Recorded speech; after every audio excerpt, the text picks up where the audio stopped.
Dr. Ralph Kennedy Johnston trained Neil Armstrong, Buzz Aldrin, and Michael Collins for the Apollo 11 mission. As one of NASA's 4 civilian consultants, he had dedicated his life to making humanity's dream of reaching the moon a reality. But in 1975, when he received a direct order to destroy a complete collection of classified high-resolution photographs from the Apollo missions, Johnston made a decision that would change history forever. He refused to comply with the order. At some point in his NASA career, Johnston received a direct order that would leave him frozen. He had to destroy something.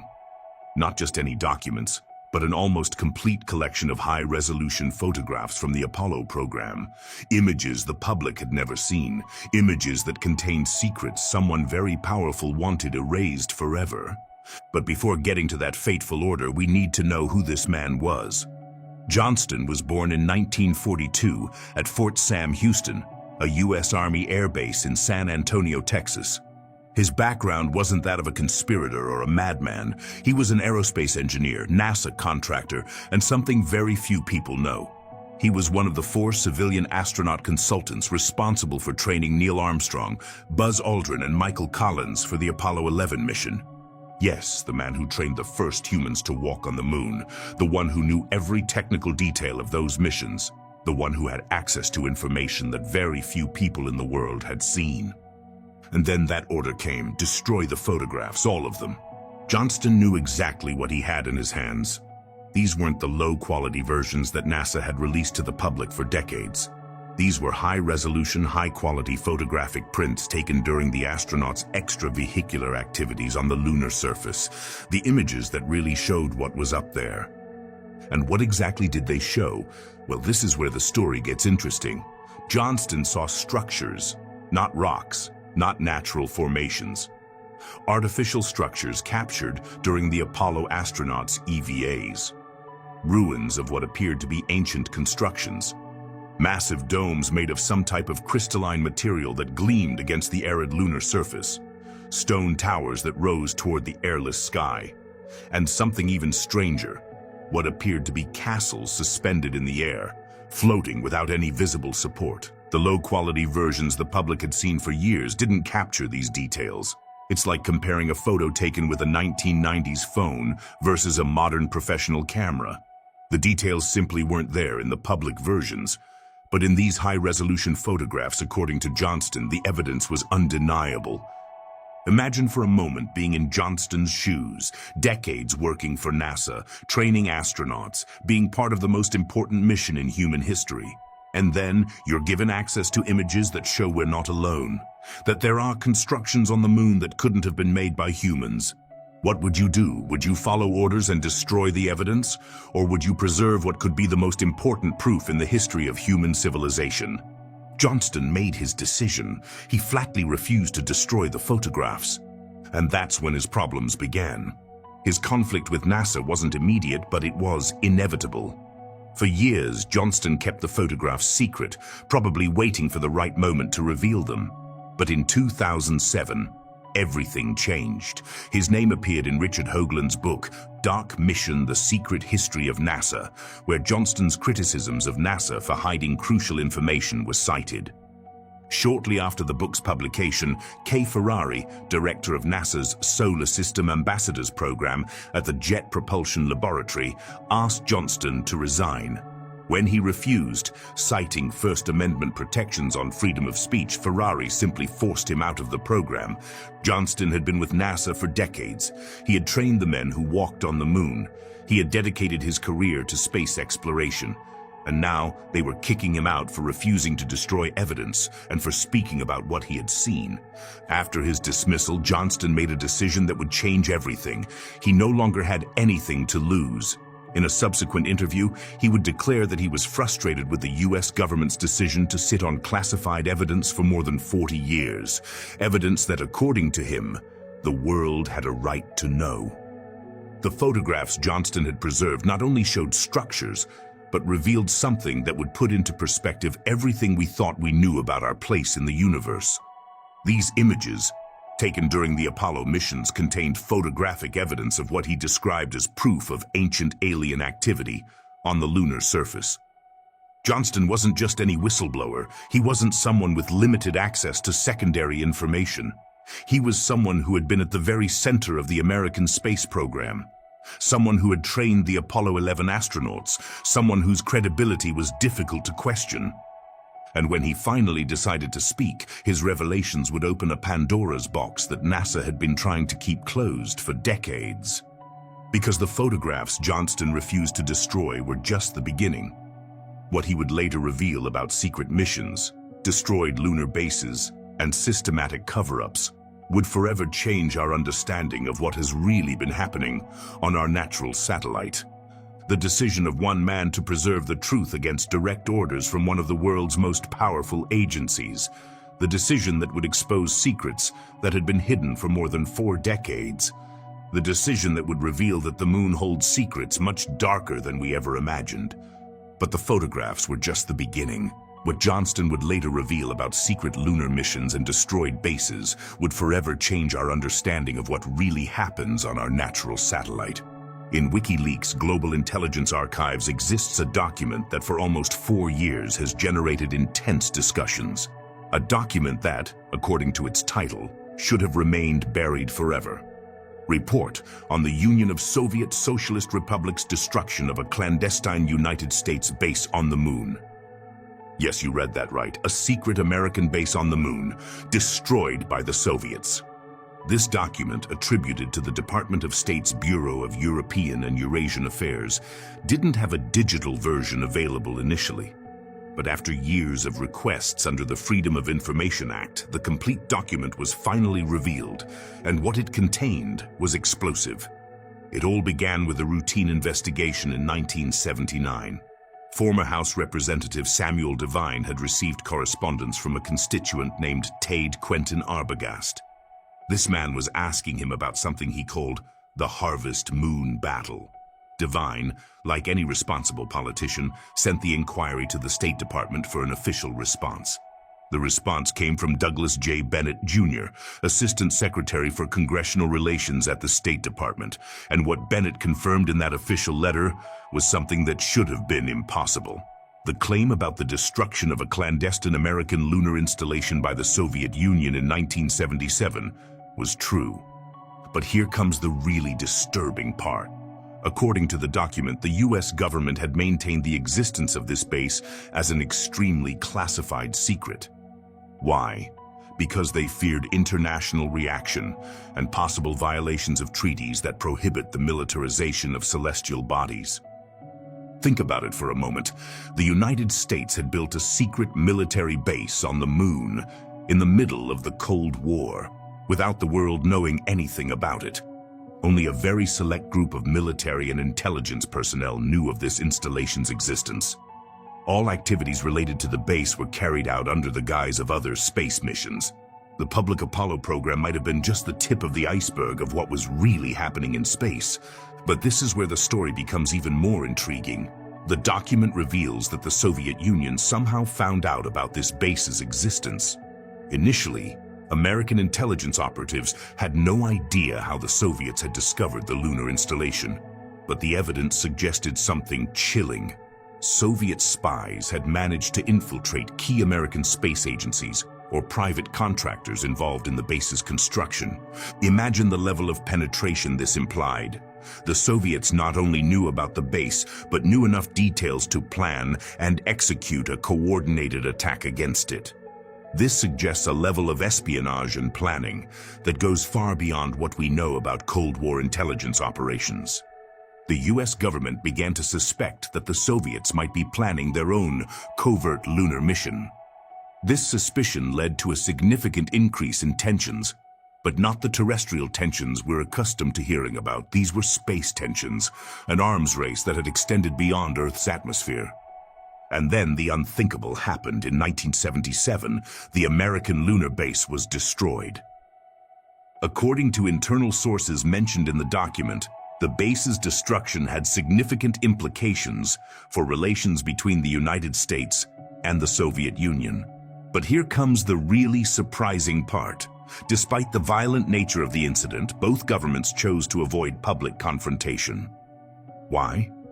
The American administration feared that revealing the attack would not only violate certain laws, but would also provoke public protest about the militarization of space. On the other hand, the Soviet Union probably wanted to avoid being accused of attacking a manned installation, a potential violation of international law that could lead to diplomatic isolation. This brings us to one of the most fascinating parts of the document, the secret diplomatic conversations that followed the attack. According to the account, high-level diplomatic conversations were held between the United States and the Soviet Union in secret to de-escalate the situation. Both parties reached an agreement to bury the incident, with the understanding that additional military actions in space could lead to catastrophic consequences for both nations. As a result, the United States never publicly acknowledged the lunar base's existence, and the Soviet Union never admitted responsibility for its destruction. But the impact of this incident goes far beyond bilateral relations between superpowers. The document suggests that the destruction of this secret American base not only redefined the history of the space race, but also provided a compelling reason for the creation of modern space military strategies. The Soviet attack on the American lunar installation in 1977 was not a spontaneous act of aggression. It was a coordinated military operation that revealed capabilities the world never knew existed. The specific details of the destruction method remain classified, but what we know paints a picture of military precision that suggests years of planning. The Soviets not only knew the exact location of the American base, but had the technical and logistical capability to execute an effective attack 384,400 kilometers from Earth. Think about the technical implications of this. In 1977, space technology was in its early stages.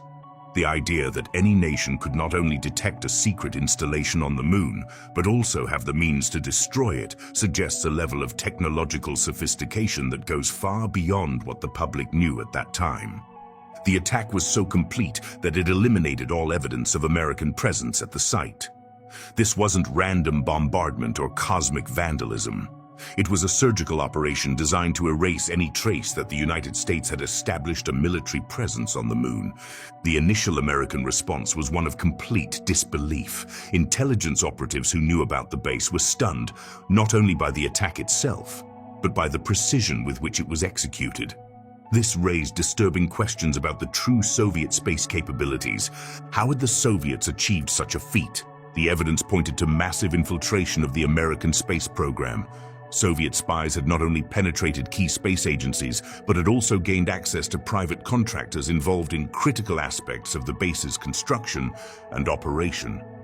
This infiltration was so complete that the Soviets probably knew the operating schedules, defensive vulnerabilities, and possibly even the emergency protocols of the American installation. It was as if they had access to the complete architectural blueprints of the base.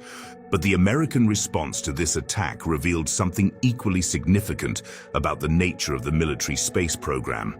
The inability to respond publicly wasn't just due to diplomatic considerations. It was because the program itself was so secret that acknowledging the attack would have required admitting the existence of space military capabilities that violated international treaties. The United States found itself in an impossible position. They had been attacked, but couldn't respond without admitting they had been violating international agreements about space militarization. It was a form of cosmic blackmail. The Soviets knew that the United States couldn't retaliate publicly without exposing themselves to accusations of space militarization. National security considerations became even more complex when American analysts realized the broader implications of the attack. If the Soviets had the capability to destroy an American lunar base, what else could they do? What other capabilities had they developed in secret? This led to a complete re-evaluation of Soviet space capabilities. Suddenly, every Soviet space launch, every scientific mission, every satellite became an object of intense scrutiny. How many of these missions were really what they appeared to be? The strategic dilemma was clear. The United States couldn't reveal the base's existence without admitting violations of international treaties, but also couldn't allow the attack to go unanswered. The solution was diplomatic silence, but also preparation for future contingencies. The secret conversations that followed the attack were some of the most delicate negotiations of the Cold War. Both superpowers realized they had crossed an invisible but critical line. War had extended into space. Negotiators on both sides understood that escalation in space could have consequences that would make the Cuban Missile Crisis seem like a minor disagreement. The potential for full space warfare, with all its implications for critical infrastructure in orbit, was too dangerous to contemplate. The tacit agreement that emerged from these conversations established unwritten but understood limits for space military activities.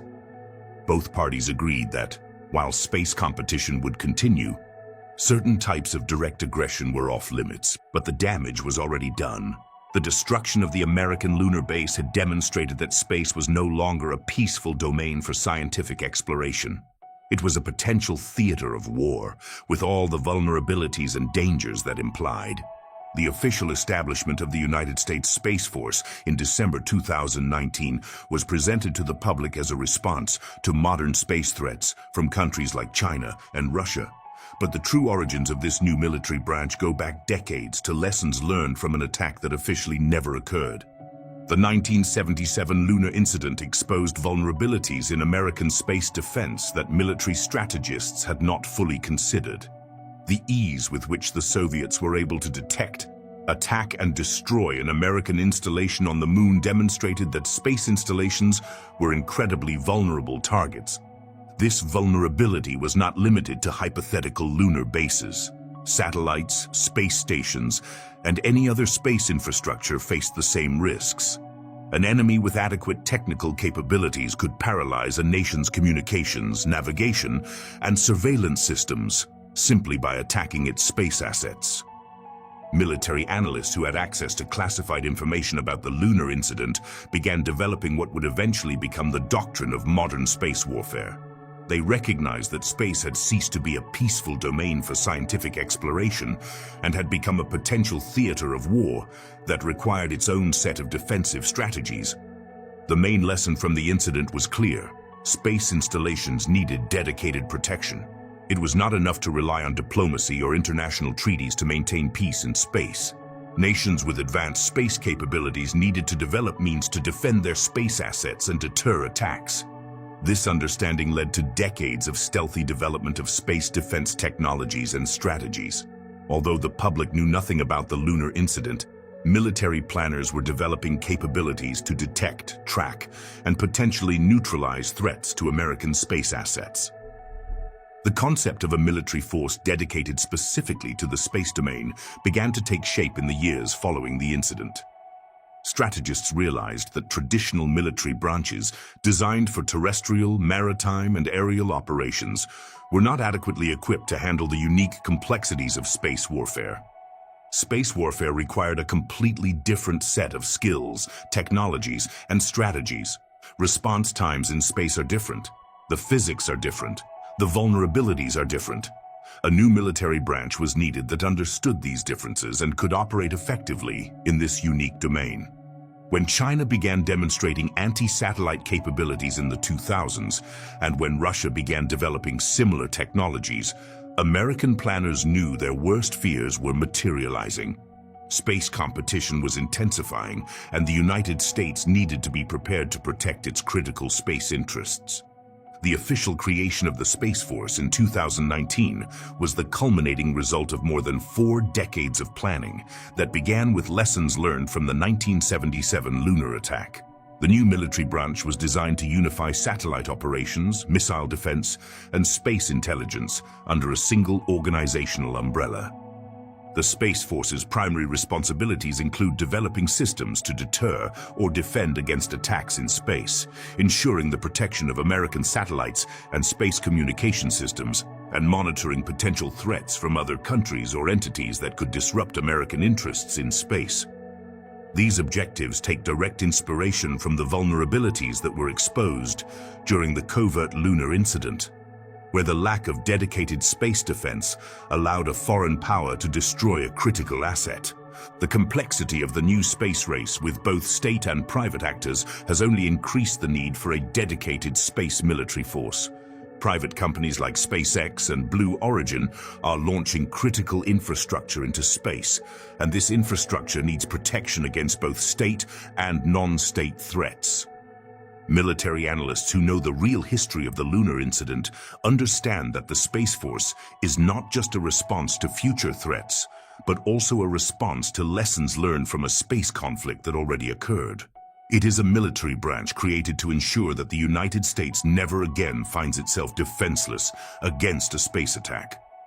The irony is that America's most futuristic military branch was created in response to a war that officially never happened, but that fundamentally changed how military strategists think about national security in the space age. The official history of the Apollo program ends abruptly in December 1972 with the Apollo 17 mission. Eugene Cernan and Harrison Schmitt were, according to official records, the last humans to walk on the lunar surface. But what has always seemed strange is how such a massive investment, both in technology and human capital, was simply abandoned after achieving success. Think about this for a moment. The United States had spent a fortune developing the most advanced technology of the era. They had rockets that worked, proven lunar modules, trained astronauts, and all the necessary infrastructure to continue exploring the moon. Apollo missions 18, 19, and 20 were already scheduled and funded. And then, suddenly, everything was canceled. The official explanations have never been completely convincing. High costs, changing priorities in space exploration, loss of public interest. But for anyone who understands the scientific and strategic value of the moon, these explanations seem insufficient. The moon didn't lose its scientific importance overnight. And this is where the story gets interesting. In recent years, declassified documents and whistleblower testimonies have begun to suggest that not all lunar missions stopped in 1972. The evidence points to the possibility that some lunar missions were classified and carried out without public disclosure. These documents, many of them with heavy redactions that hide critical information, provide tantalizing glimpses into the possibility of undisclosed lunar missions. Although most of these documents remain highly censored, the visible fragments are enough to raise serious questions about what really happened after Apollo 17. Records from the Defense Intelligence Agency and the Central Intelligence Agency have made reference to secret reconnaissance activities on the moon. These activities were supposedly carried out to monitor possible Soviet advances in lunar exploration, particularly during the height of the space race. Some of these documents refer to unmanned lunar operations, but the possibility of manned missions remains an open question. The technical capabilities existed, the infrastructure was in place, and the strategic motivations were clear, especially considering what we now know about the secret lunar base that was destroyed in 1977. Testimonies from former NASA employees and military personnel have added fuel to these speculations. One whistleblower in particular, a former NASA contractor, suggested that additional missions to the moon were undertaken under the guise of unmanned lunar operations. According to this testimony, some of these missions involved installing monitoring equipment and conducting experiments that were too sensitive to reveal publicly. The witness also hinted at the possibility that these missions were carried out by astronauts trained specifically for covert operations, separate from the publicly known Apollo astronauts. This compartmentalization would make sense from an operational security perspective. If they were carrying out classified missions that could involve violations of international treaties or activities that could provoke diplomatic incidents, it would be crucial to keep these operations completely separate from the public Apollo program. The public Apollo program astronauts like Armstrong, Aldrin, and the others could have been completely unaware of these parallel operations. It is standard practice in intelligence operations to keep different programs compartmentalized even when they involve similar technical capabilities. Another source of speculation comes from the Apollo astronauts themselves. In various interviews over the years, some astronauts have alluded to the presence of unexplained phenomena on the moon, as well as possible secret missions. For example, Apollo 14 astronaut Dr. Edgar Mitchell, a strong advocate for transparency in space exploration, often spoke cryptically about military involvement in space and the presence of classified information related to extraterrestrial life and unknown lunar activities. Although these statements have not been confirmed as direct evidence of secret lunar missions, they have added an element of mystery to the public understanding of lunar exploration. Mitchell and other Apollo astronauts seem to know more than they were willing to say publicly. One possibility is that secret lunar missions were part of Cold War efforts to gain a strategic military advantage over the Soviet Union. The Moon, located outside the immediate geopolitical reach of Earth, could serve as a platform for surveillance, missile detection, or even military installations. Keeping these missions secret would have prevented the Soviet Union from developing countermeasures and would have maintained American dominance in space-related technologies. It would also have avoided open violations of international treaties that prohibit the militarization of space. Another theory is that secret lunar missions were undertaken for the purpose of mining or exploiting lunar resources. The Moon contains valuable materials including helium-3, which could be used for nuclear fusion, as well as rare minerals that are scarce on Earth. If the American government or private contractors had found a way to exploit these resources during the Cold War, it would have been advantageous to keep these activities classified to avoid geopolitical competition and international scrutiny. Additionally, there is speculation that some secret missions could have been driven by scientific discoveries that were too sensitive to share with the public. Whistleblowers and conspiracy theorists alike have suggested that NASA or military agencies might have discovered evidence of extraterrestrial activity or anomalous structures on the Moon.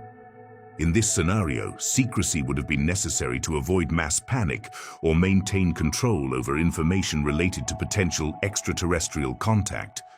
Although concrete evidence of secret lunar missions has not yet fully emerged, declassified documents, whistleblower testimonies, and circumstantial evidence present a compelling case that not all lunar activity has been revealed to the public.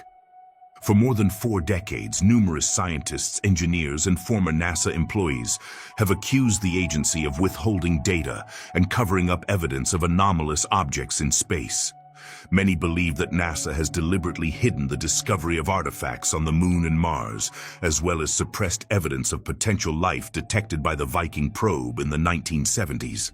The culture of secrecy within NASA during the decades of the Apollo and subsequent programs created an environment where sensitive information was strictly compartmentalized. Only personnel with the highest security clearances had access to certain types of data, and even then that information was divided in such a way that few people had a complete picture of all activities. This compartmentalization system, while necessary from an operational security perspective, also created perfect conditions for cover-ups. If evidence of anomalous phenomena was discovered during space missions, only a very limited number of people would be aware of those discoveries. The pressures on employees to maintain classified information were immense. Employment contracts included extensive clauses about confidentiality, and the professional consequences for revealing sensitive information could include not only job termination, but also loss of pension benefits and possible legal action. The first reports from employees about anomalies in space photographs began to appear in the years following the Apollo missions. These initial reports were typically dismissed by administration as misunderstandings or misinterpretations of natural phenomena, but the persistence of these reports and the consistency in descriptions began to create a pattern that was difficult to ignore. Internal procedures for handling classified images became increasingly strict during this period.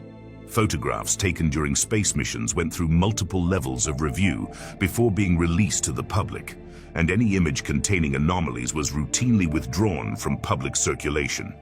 This process of editorializing photographs before public release became standard practice.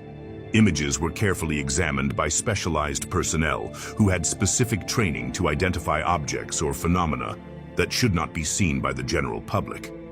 The systematic removal of unidentified objects from official images was carried out using airbrush techniques in the 1970s and 1980s, and subsequently, more sophisticated digital techniques. This process became so routine that specific departments within NASA were established dedicated exclusively to this function. Employees working in these departments were subject to additional levels of scrutiny and supervision. Their activities were closely monitored, and they were regularly reminded about the consequences of revealing information about their work. But even with these precautions, some employees began to speak out. Early whistleblowers typically shared information informally with colleagues or family members, or made vague comments in interviews or conferences. These early revelations were generally ignored by mainstream media and dismissed as speculation or fantasy. However, when employees with solid technical credentials and verifiable access to sensitive information began making specific claims about cover-ups, their testimonies became more difficult to dismiss. These individuals had direct knowledge of internal procedures and could provide specific details about how censorship operations were carried out. Warnings to employees about the consequences of speaking publicly became more explicit during this period. Intimidating conversations with supervisors became common for employees who had shown any sign of wanting to share sensitive information. Some employees reported being warned that speaking about certain topics could result in the loss of their pensions, immediate termination, or even legal action. In some cases, the warnings were more vague but equally intimidating, suggesting they could face serious consequences for compromising national security. The balance between professional conscience and personal security became a constant dilemma for many NASA employees who had knowledge of sensitive information.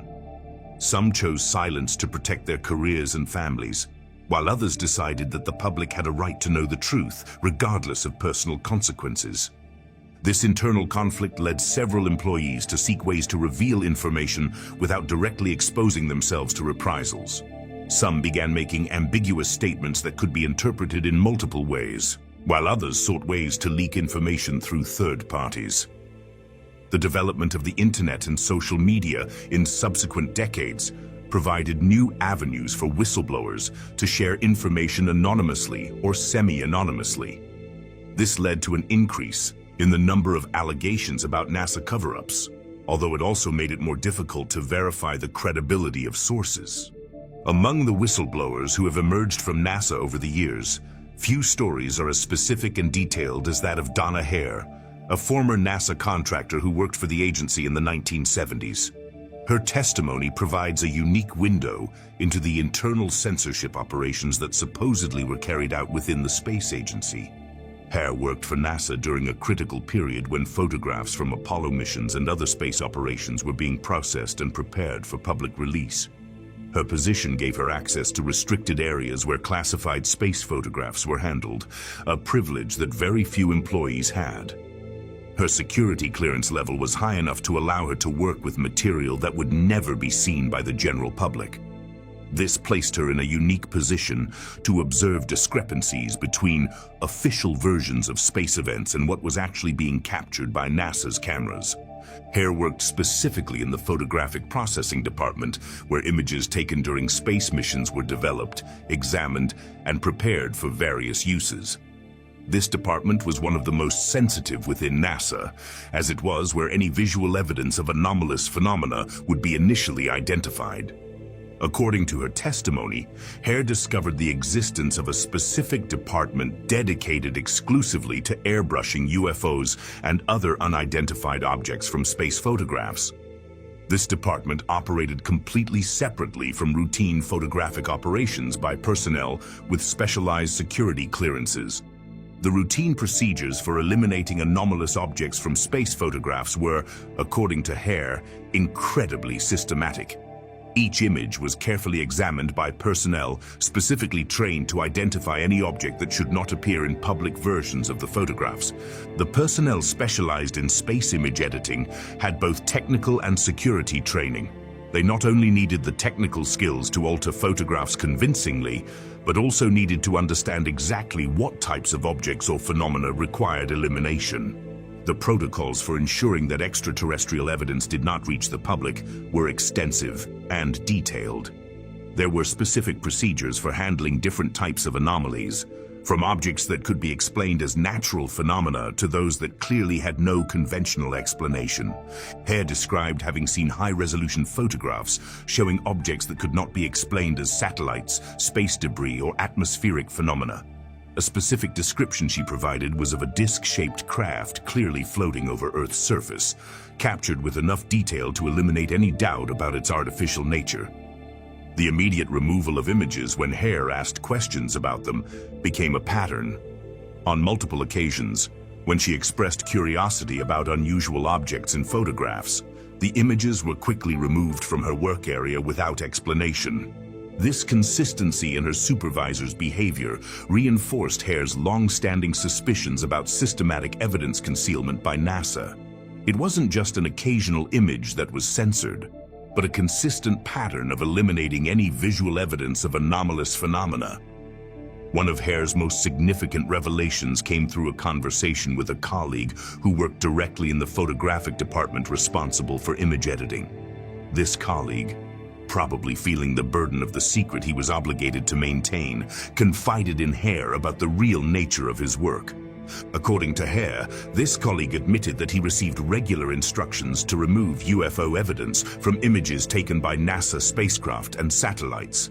The process was not occasional or ad hoc, but a routine and systematic part of space photograph processing. The details about the editing process before public release that Hare provided included specific information about the tools and techniques used to alter the photographs. In the 1970s, this mainly involved manual airbrush techniques that required considerable artistic skill in addition to technical knowledge. The confirmation of a systematic concealment policy that Hare received from her colleague was particularly significant because it came from someone who was directly involved in carrying out these censorship operations. It wasn't speculation or interpretation, but direct testimony from someone whose daily work involved removing evidence of anomalous phenomena. Hare's testimony aligns with long-standing suspicions that NASA has withheld crucial information about encounters with unidentified aerial phenomena. Her position within the agency, her access to classified material, and the specific details she was able to provide give her claims credibility that makes them difficult to dismiss as fantasy or misunderstanding.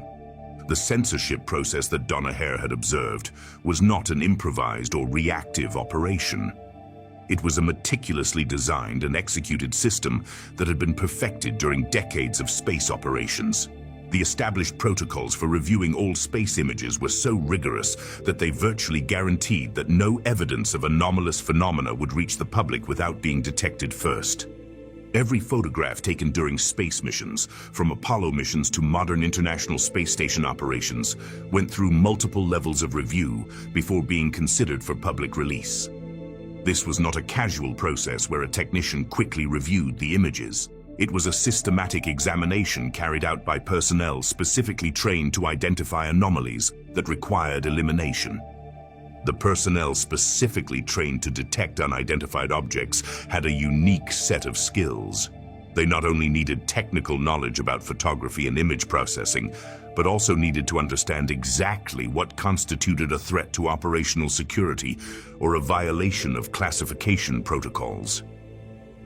The authorization levels required for sensitive edits were extremely high. Not just any employee could make the decision to alter or eliminate content from official space photographs. These decisions required approval from multiple supervisors and, in particularly sensitive cases, authorization from very high-level officers within NASA's hierarchy. The evolution of concealment technology over the decades reflected advances in image processing capabilities. In the 1970s and 1980s, the airbrush tools used required considerable artistic and technical skill. Technicians had to be able to alter photographs in a way that modifications were virtually undetectable, even under technical scrutiny. The transition toward more sophisticated digital techniques in later decades revolutionized censorship capabilities.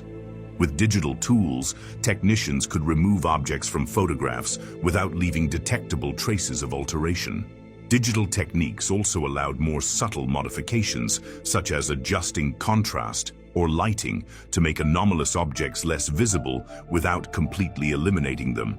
The ability to eliminate objects without leaving detectable traces became a critical priority for censorship operations. If modifications were detectable, they could generate questions about why images had been altered, which could lead to speculation about what had been removed. The comparison between original and edited versions of space photographs would reveal the full scope of censorship operations. But these comparisons are almost impossible to make, because unedited original versions are rarely available to the public or independent researchers. The documented cases where live transmission cuts occurred provide some of the most convincing evidence of active censorship. The specific instances where the International Space Station feed was suddenly cut just when mysterious objects appeared in the frame suggest real-time monitoring and immediate response capability. The moments where mysterious objects appear just before signal interruption have become so frequent that they have generated entire communities of observers who monitor live transmissions specifically to capture these moments before they are censored. The censorship patterns during multiple space missions reveal that this is not an occasional or reactive practice, but a standard operational protocol. The same types of interruptions, the same feed-cutting techniques, and the same subsequent explanations have been consistently repeated across multiple missions and years. NASA's official explanations for anomalies have been remarkably consistent over the years. Light reflections, ice particles, and camera malfunctions are the three most commonly cited explanations for practically any anomalous object that appears in space photographs or transmissions. The attribution to camera malfunctions as a standard explanation is particularly convenient because it's difficult to verify independently and can be applied to practically any visual anomaly. However, the cameras used in space missions are extremely advanced and reliable equipment, making frequent malfunctions statistically improbable. The inconsistencies between official explanations and visual evidence have been pointed out by numerous independent analysts. In many cases, anomalous objects show movement, lighting, or structural characteristics that are incompatible with the official explanations provided. The convenience that the same explanations can be applied to all cases is statistically suspicious. If these objects were really diverse natural phenomena, one would expect greater variety in the explanations required for each case. The development of automated systems to detect anomalies in transmissions represents the most recent evolution in censorship technology. These systems can identify anomalous objects in live transmissions and alert human operators for immediate intervention, or even automatically cut transmissions when certain types of anomalies are detected.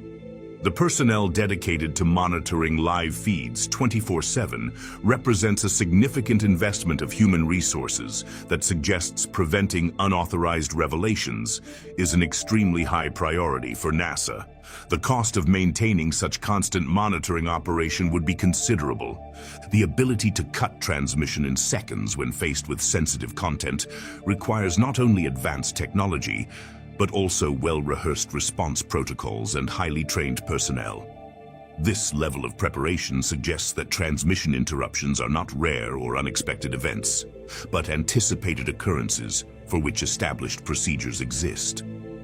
The established protocols for handling incidents during transmissions probably include not only technical procedures for cutting feeds, but also prepared scripts for subsequent explanations and communication strategies to minimize public speculation.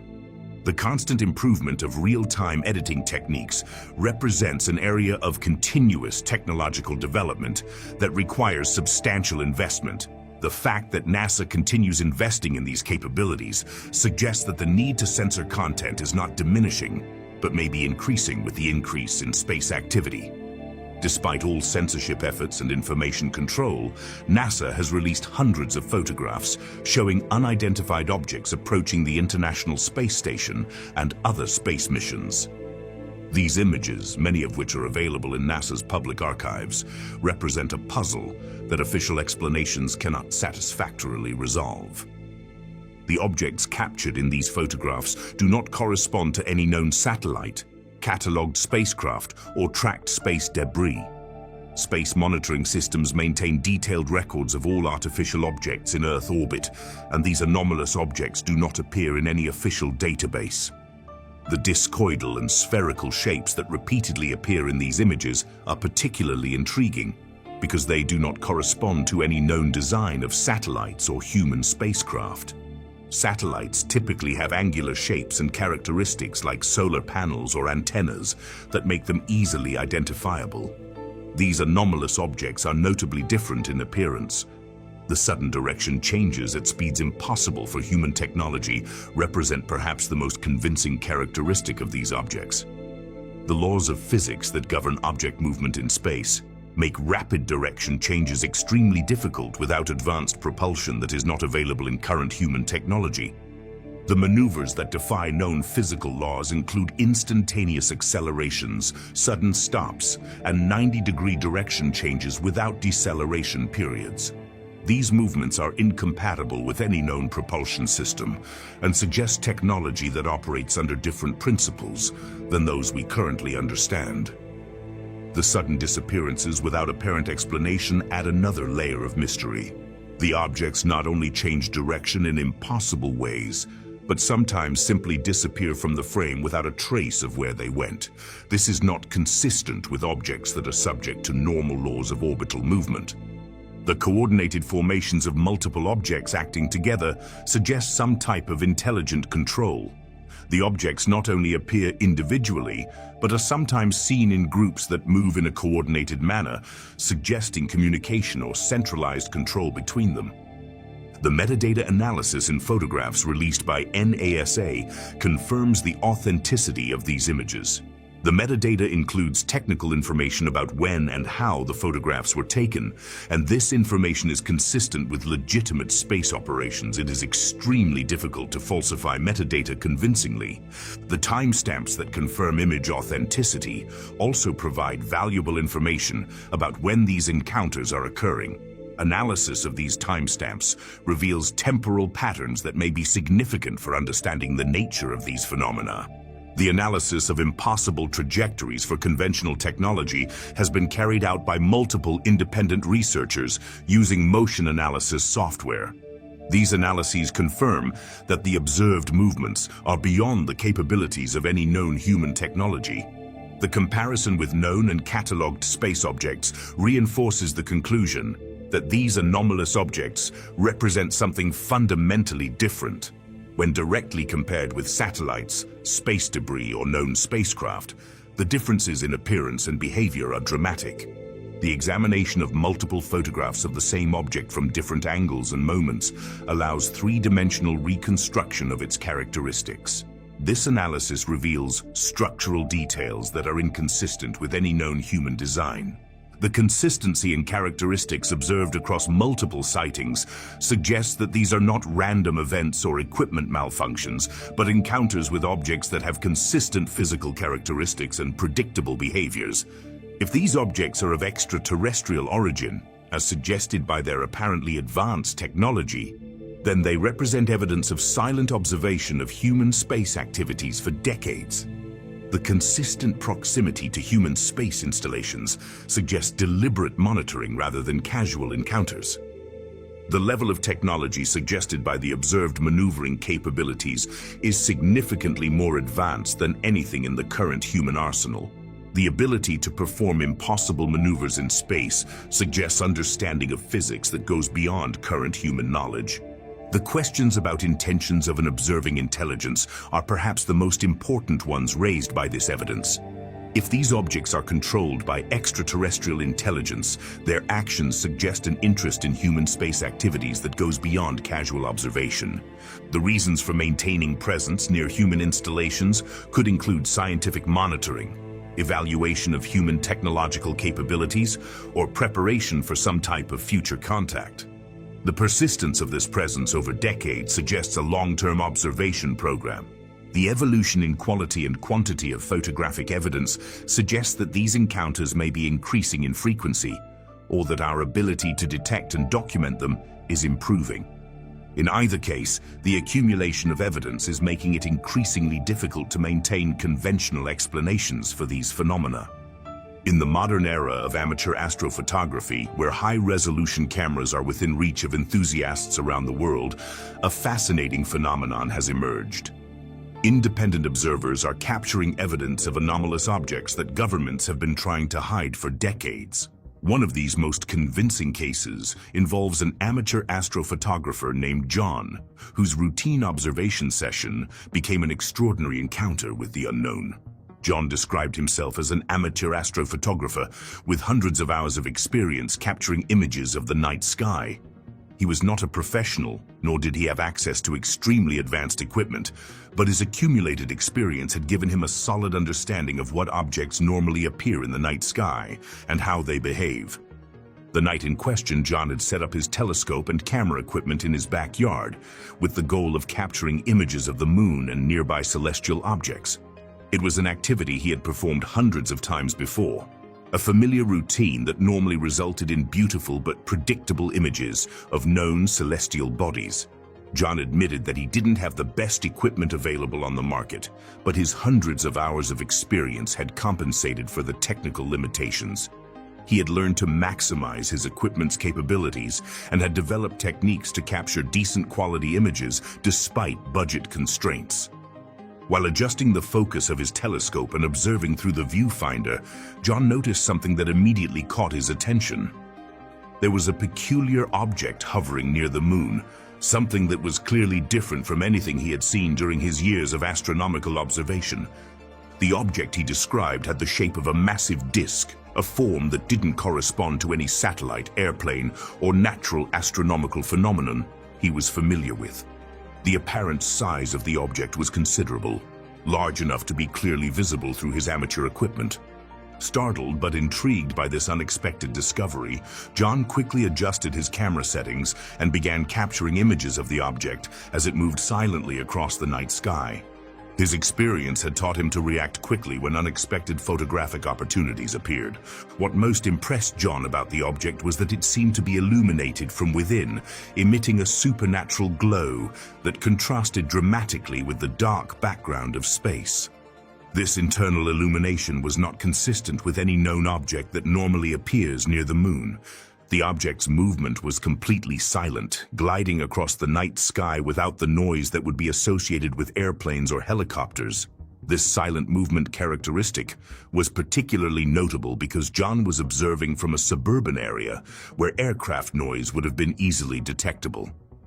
John managed to capture only 2 photographs of the object before it disappeared.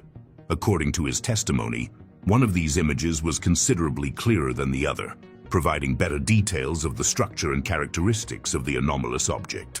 John's admission of previous sightings of fast objects that he had been unable to photograph adds credibility to his testimony. He had seen similar objects before during his observation sessions, but this was the first time he had managed to capture photographic evidence of an encounter. John explained that due to his experience in astrophotography, he could clearly differentiate between this object and known phenomena like satellites. Satellites move in predictable ways at relatively slow speeds and have specific light characteristics. This object didn't behave like any satellite he had observed. John's description of the object as not resembling anything he normally sees due to his experience is particularly significant. His hundreds of hours of observation had given him a solid foundation to distinguish between known and anomalous objects. His testimony was not that of a novice observer who might misinterpret common phenomena. The object's speed and its non-animal-like shape clearly distinguished it from satellites, which John noted don't move very quickly and have characteristic angular shapes. His experience had taught him exactly how satellites look and behave, making the differences with this object immediately apparent. The increase in reports from astrophotographers about similar encounters represents a significant shift in how evidence of anomalous phenomena is being documented. Advances in camera technology have democratized the ability to capture high-quality evidence, making it much more difficult for authorities to completely control what evidence is available to the public. High-resolution cameras now accessible to amateur astrophotographers provide capabilities that rival professional equipment from decades ago. This means that independent observers can now capture evidence that is as convincing as anything that could be obtained by official organizations. Online communities dedicated to sharing similar experiences have made it easier for astrophotographers worldwide to compare their observations and identify patterns. These informal networks of observers are creating a distributed database of sightings that is independent of any governmental control. The intense debate about the nature of objects found in these online communities reflects both healthy skepticism and genuine recognition that something unusual is being documented by multiple independent observers. The consistency in descriptions across different observers and geographical locations is particularly convincing. The democratization of astronomical observation capabilities means that secrets that could once be maintained by controlling a limited number of official institutions are now being exposed by a global network of independent observers who are not subject to the same national security restrictions that limit revelations from governmental organizations. Long before NASA existed, long before we had telescopes, rockets, or any technological capability to reach space, there were already people observing strange things on the moon. And some of these sightings were so dramatic and well documented that it's impossible to dismiss them as imagination or misunderstandings. The most famous and best documented case occurred in the year 1178. Multiple monks, observing from different locations, reported having seen a massive torch burning on the lunar surface. It wasn't a dim light or a momentary flash. It was, according to their descriptions, an intense and visible flame that burned clearly against the surface of our natural satellite. What makes this record particularly convincing is that it didn't come from a single source. Multiple independent observers from different monasteries and geographical locations reported the same phenomenon in the same time period. This eliminates the possibility that it was an individual hallucination or misinterpretation by a single observer.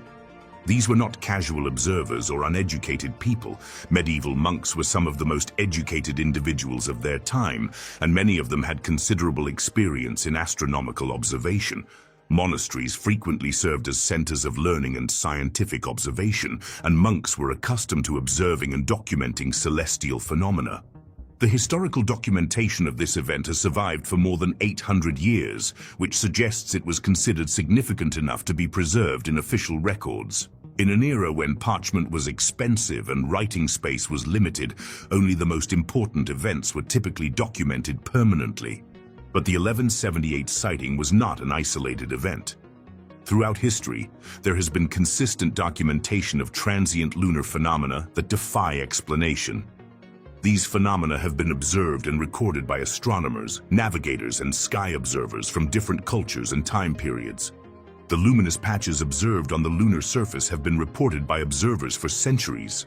These are not the normal variations in illumination that would be expected due to lunar topography or moon phases. They are specific areas that seem to emit their own light or reflect light in ways that are not consistent with known lunar geology. The strange colored clouds that appear over the moon represent another type of phenomenon that has been repeatedly documented. These are not atmospheric clouds, since the moon has no significant atmosphere that could support cloud formations. However, observers have reported seeing cloud-like formations that temporarily appear over the lunar surface. Unexplained light explosions represent perhaps the most dramatic type of transient lunar phenomenon. These events involve bright and intense flashes that suddenly appear on the lunar surface and then disappear. The intensity of these flashes is frequently sufficient to be visible to the naked eye from Earth. The patterns that repeat across centuries of observation suggest that these are not random events or occasional misunderstandings. There is consistency in the types of phenomena reported, the locations on the moon where they occur, and the visual characteristics that observers describe. This consistency across different eras, cultures, and levels of astronomical knowledge is particularly significant. Observers who had no contact with each other and who lived in different centuries have reported remarkably similar phenomena, suggesting they are observing real events rather than projecting cultural expectations or misinterpreting natural phenomena. Sightings of diverse objects in color and shape floating over the moon add another dimension to these historical mysteries. These reports describe objects that seem to move independently over the lunar surface, exhibiting behaviors that are not consistent with known natural astronomical phenomena. Reports from professional astronomers from multiple countries provide additional credibility to these historical sightings. These were not casual observers or individuals without training. They were professionals trained in astronomical observation who understood the difference between known phenomena and genuine anomalies. Movements that don't correspond to known natural phenomena include sudden changes in direction, impossible accelerations, and behaviors that suggest intelligent control rather than movement dictated by gravitational or natural physical forces. Documentation in official astronomical records means that these sightings have not been relegated to folklore or legend, but have been preserved as legitimate scientific observations by respected institutions. This official preservation suggests they were taken seriously by the scientific communities of their respective eras. The phenomenon of mysterious ships that began in the late 19th and early 20th centuries adds an additional dimension to this historical pattern of lunar anomalies. During this period, numerous observers reported seeing cigar-shaped vessels near the moon, objects that were clearly not natural phenomena. Descriptions of vessels with metallic hulls shining under moonlight provide specific details that are difficult to explain as misunderstandings or natural phenomena. Observers described specific structural characteristics that suggested deliberate artificial construction. What makes these sightings particularly intriguing is that they occurred before the invention of the airplane. In an era when humans had not yet achieved powered flight, descriptions of structured and apparently controlled flying objects defy conventional explanations. The metallic hulls described by observers suggested construction technology that was advanced even by the industrial standards of the time. The metallurgical techniques required to build flying objects of the described dimensions were not available to human technology of the late 19th century. The timing of these sightings, just before the development of human flight capabilities, raises fascinating questions about whether these observations could have represented some type of precursor or inspiration for the development of human aviation technology. The consistency in descriptions of cigar shapes across multiple independent observers suggests they were seeing real objects with specific physical characteristics, rather than misinterpreting natural phenomena or projecting cultural expectations. The historical pattern that emerges from centuries of observation suggests that anomalous phenomena associated with the moon are not a recent development related to the modern space age, but have been a persistent feature of human experience for as long as we have been systematically observing the night sky. This broader historical perspective provides important context for modern sightings and revelations of classified space programs. It suggests that any intelligence responsible for anomalous lunar phenomena has been present and active for periods of time that extend far beyond the development of human space capabilities. The phenomenon of mystery airships first captured public imagination in the late 19th and early 20th centuries, during an era of rapid technological advancement and widespread fascination with the possibilities of flight. Eyewitness testimonies from around the world described sightings of strange, cigar-shaped vessels that glided silently through the night sky, their metallic hulls gleaming under moonlight. Most fascinating about these sightings is that they occurred before the invention of the airplane. The Wright brothers wouldn't achieve their first flight until 1903, but already from the 1880s these mystery airships were being reported crossing the skies. It was as if someone had jumped decades ahead in technological development. One of the most convincing aspects of the mystery airship phenomenon is the consistency and credibility of witness testimony. Reports of sightings came from people from all walks of life: farmers, scientists, military personnel, all describing similar characteristics and behaviors exhibited by these mysterious vessels. Witnesses detailed that these aircraft were completely different from anything they had seen before and were capable of flying at extreme speeds that were impossible for any known technology of the time. We're not talking about hot air balloons or primitive experimental dirigibles. These objects displayed flight capabilities that wouldn't be achieved by conventional aviation until decades later. Many witnesses reported seeing lights or windows on the ships, suggesting the presence of intelligent occupants within. This wasn't simply unmanned technology floating around. There were clear indications that these objects were being controlled by some type of intelligence. Even more fascinating, some accounts described close-range encounters with the ships, allowing detailed observations of their structure and characteristics. Witnesses could see specific construction details, materials, and design features that were years ahead of anything that existed at that time. Reports included descriptions of ships that could hover, accelerate instantly, and change direction in ways that violated everything that was understood about aerodynamics at that time. These were not the limited flight capabilities of early experiments with dirigibles or balloons. But here's where the story becomes even stranger. Numerous eyewitnesses reported seeing these ships flying in close proximity to the moon. Their elegant forms appeared silhouetted against the lunar background, creating an image that was both beautiful and disturbing. The suggested proximity between the ships and the lunar realm led many observers to speculate about a possible connection between these mysterious objects and our natural satellite. Was it coincidence that these ships appeared so frequently near the moon, or was there some type of operational connection? Some researchers have proposed that there is a connection between these historical airships and the lunar phenomena that have been reported throughout the centuries. The idea is that maybe we're seeing manifestations of the same phenomenon, separated by decades but fundamentally related. This proposed connection between the ships and the moon adds another layer of mystery to the phenomenon. If these ships were somehow connected with lunar activity, then the mystery extends far beyond simply explaining advanced technology on Earth. It becomes a question of coordinated activity spanning the Earth-Moon system. Theories about the origin of these ships have been varied and speculative. Some speculated that the ships were experimental prototypes developed by secret inventors or governmental agencies who were testing advanced propulsion systems and flight technologies that were far ahead of their time. This theory has some appeal because it would explain the advanced capabilities without resorting to extraterrestrial explanations. Perhaps there were genius inventors working in secret, developing technology that wouldn't be revealed publicly until decades later. Others proposed more exotic explanations, such as extraterrestrial visitation or interdimensional travel, suggesting that the ships might have been piloted by beings from distant realms beyond our own. This explanation would fit with the apparently impossible capabilities these ships displayed.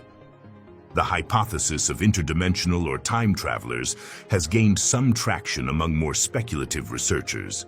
The idea is that these ships might have come from a different timeline or parallel dimension where flight technology developed much more rapidly.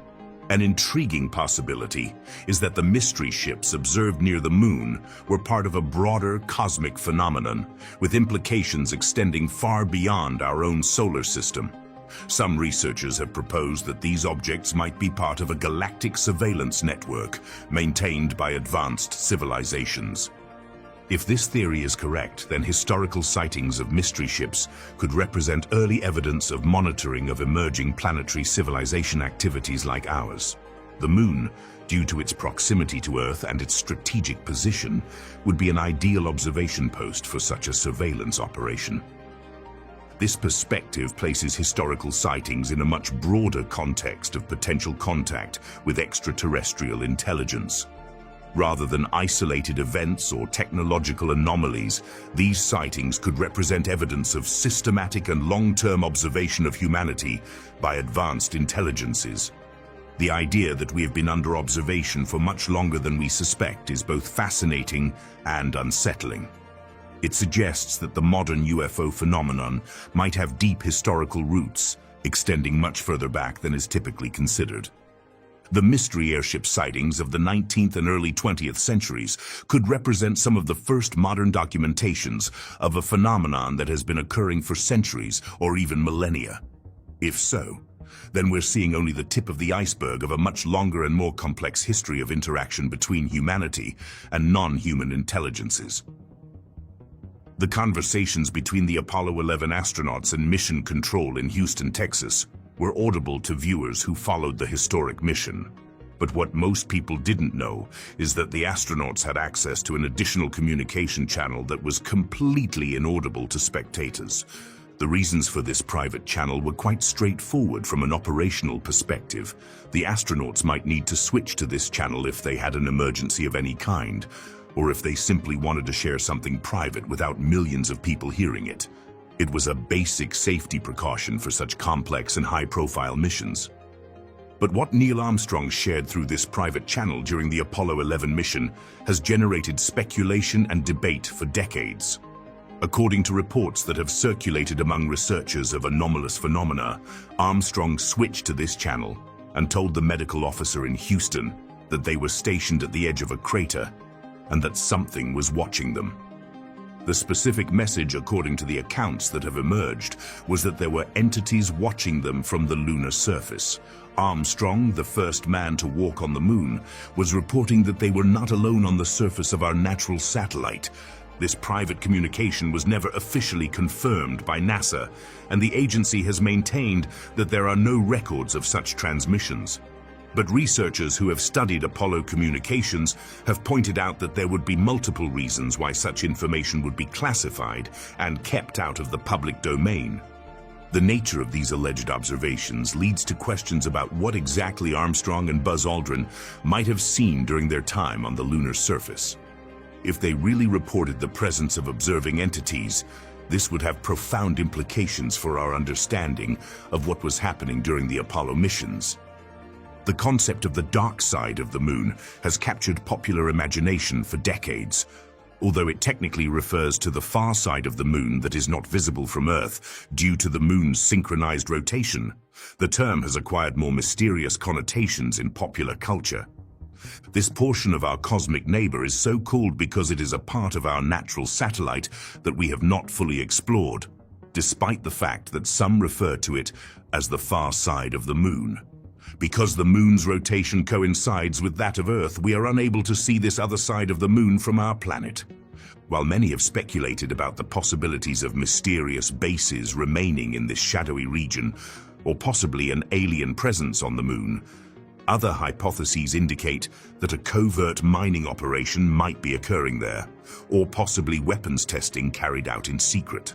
According to some reports that have circulated in circles of researchers of anomalous phenomena, a covert space program has built a human colony on the moon from which it builds spacecraft or functional vessels. Although there is no concrete evidence of advanced life or even ultra-secret military bases on the moon, these reports are too numerous and relatively well-defined to be completely dismissed. The question of who might have built artificial structures in these photographs, even if we grant for a moment that they are artificial, opens a completely new range of speculations. If there are constructions on the moon that were not made by humans, then we are dealing with evidence of non-human intelligence operating in our solar system. Theories about hidden activities on the far side of the moon range from secret mining operations to weapons testing facilities in a remote location. The moon would provide an ideal environment for testing technologies that might be too dangerous or sensitive to test on Earth. One of the most intriguing theories is the possibility of a covert space program that has established a human colony on the moon. This colony supposedly would serve as a base for building spacecraft using lunar resources and operating completely outside public knowledge. Building spacecraft from a secret lunar base would have several strategic advantages. The moon's low gravity would make construction of large space vehicles much easier than on Earth. Additionally, the lack of atmosphere would mean that ships could be launched directly into space without the need for massive rockets. If such a colony existed, it would explain the need to keep certain lunar activities secret. An operation of that scale would require massive resources and coordination that would be difficult to hide from public scrutiny without extensive compartmentalization and classification. Speculation about secret lunar bases also extends to the possibility of covert international cooperation on space projects. While superpowers were publicly competing in the space race, it's possible they were also secretly collaborating on projects that were too ambitious for any individual nation. Such cooperation could explain why both the United States and the Soviet Union seemed to have space capabilities that exceeded what was publicly known. If they were sharing technology and resources in secret, they could have achieved advances that were far ahead of what either nation could have developed independently. The idea that the public Apollo missions were only a small part of a much more extensive and classified space program has persisted for decades. Researchers have pointed to discrepancies in budgets, technical resources that seemed to be available but were not publicly explained, and capabilities that were demonstrated but never fully explained. If Apollo 11's private communications really contained reports of encounters with non-human intelligence, this would add a completely new dimension to our understanding of lunar missions.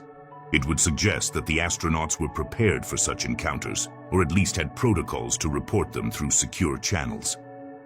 The fact that such communications, if they existed, remain classified after more than 5 decades suggests that the content was sensitive enough to justify long-term secrecy. Few things would justify such a level of continued classification, apart from information that could fundamentally alter public understanding of our place in the universe. When Johnston first described what he had seen in those classified photographs, he used words that any architect would immediately recognize. Domes, he said, towers, suspended castles. But there's something that distinguishes human architecture from whatever built those things on the moon. The domes that Johnston documented weren't simple structures. They measured approximately 800 meters in diameter. To put that in perspective, the Capitol Dome in Washington measures 29 meters. We're talking about structures 27 times larger. And they glowed. They didn't reflect sunlight, but seemed to generate their own luminosity from within. The material was crystalline, but not like any known crystal. High-resolution photographs showed perfect transparency, combined with impossible structural resistance. An 800-meter crystal dome would simply collapse under its own weight in Earth's gravity. Even on the moon with 1/6 gravity, physics says it's impossible. But there they were. The towers presented another completely different enigma. Johnston counted at least 12 vertical structures in a single photograph. The tallest reached 1,200 meters. That's taller than the world's tallest building, and these towers had no visible base. They seemed to emerge directly from the lunar rock, as if they had grown there. The surface of these towers showed a geometric pattern that repeated every 40 meters exactly. Perfectly straight lines, 120-degree angles, proportions that followed the Fibonacci sequence. No human civilization had ever developed such complex mathematical patterns applied to construction at that scale. Then we come to the castles, and here is where physics simply gives up. Johnston described structures that floated 300 meters above the lunar surface. They weren't suspended by cables. They had no visible anti-gravity. They simply floated. The photographs showed shadows cast downward, confirming that these constructions were effectively suspended in the air. One of these floating castles measured approximately 400 meters long by 200 wide. It had what appeared to be windows distributed in specific patterns. 144 openings in total, organized in 12 rows of 12. Each window measured exactly 8 square meters. How can something like that stay in the air? Johnston wondered when he finally decided to speak publicly. There are no visible thrusters, no detectable energy fields. It's simply there, defying everything we know about engineering. Analyses of the photographs revealed something even more disturbing. These structures weren't abandoned. There were signs of activity. Lights that turned on and off in specific sequences. Shadows that moved within the transparent constructions. Changes in luminous intensity that followed 24-hour terrestrial patterns. Why would alien constructions on the moon follow an Earth day cycle? The precise measurements that Johnston was able to obtain from the high-resolution photographs revealed proportions that don't appear in any known human architecture. The relationship between height and width of the towers was exactly phi, 1.618, the golden ratio, but applied at a scale we had never seen. Even stranger, the structures seemed to be built with a material that was completely transparent from certain angles, but completely opaque from others. This isn't possible with any material known to human science. It was as if they were made of something that could control its own transparency. The tallest towers showed internal features visible through their translucent walls. Johnston described what appeared to be levels or floors within the structures, separated by exactly 15 meters. If these were habitable towers, then we're talking about 80-story constructions built with technology we cannot comprehend.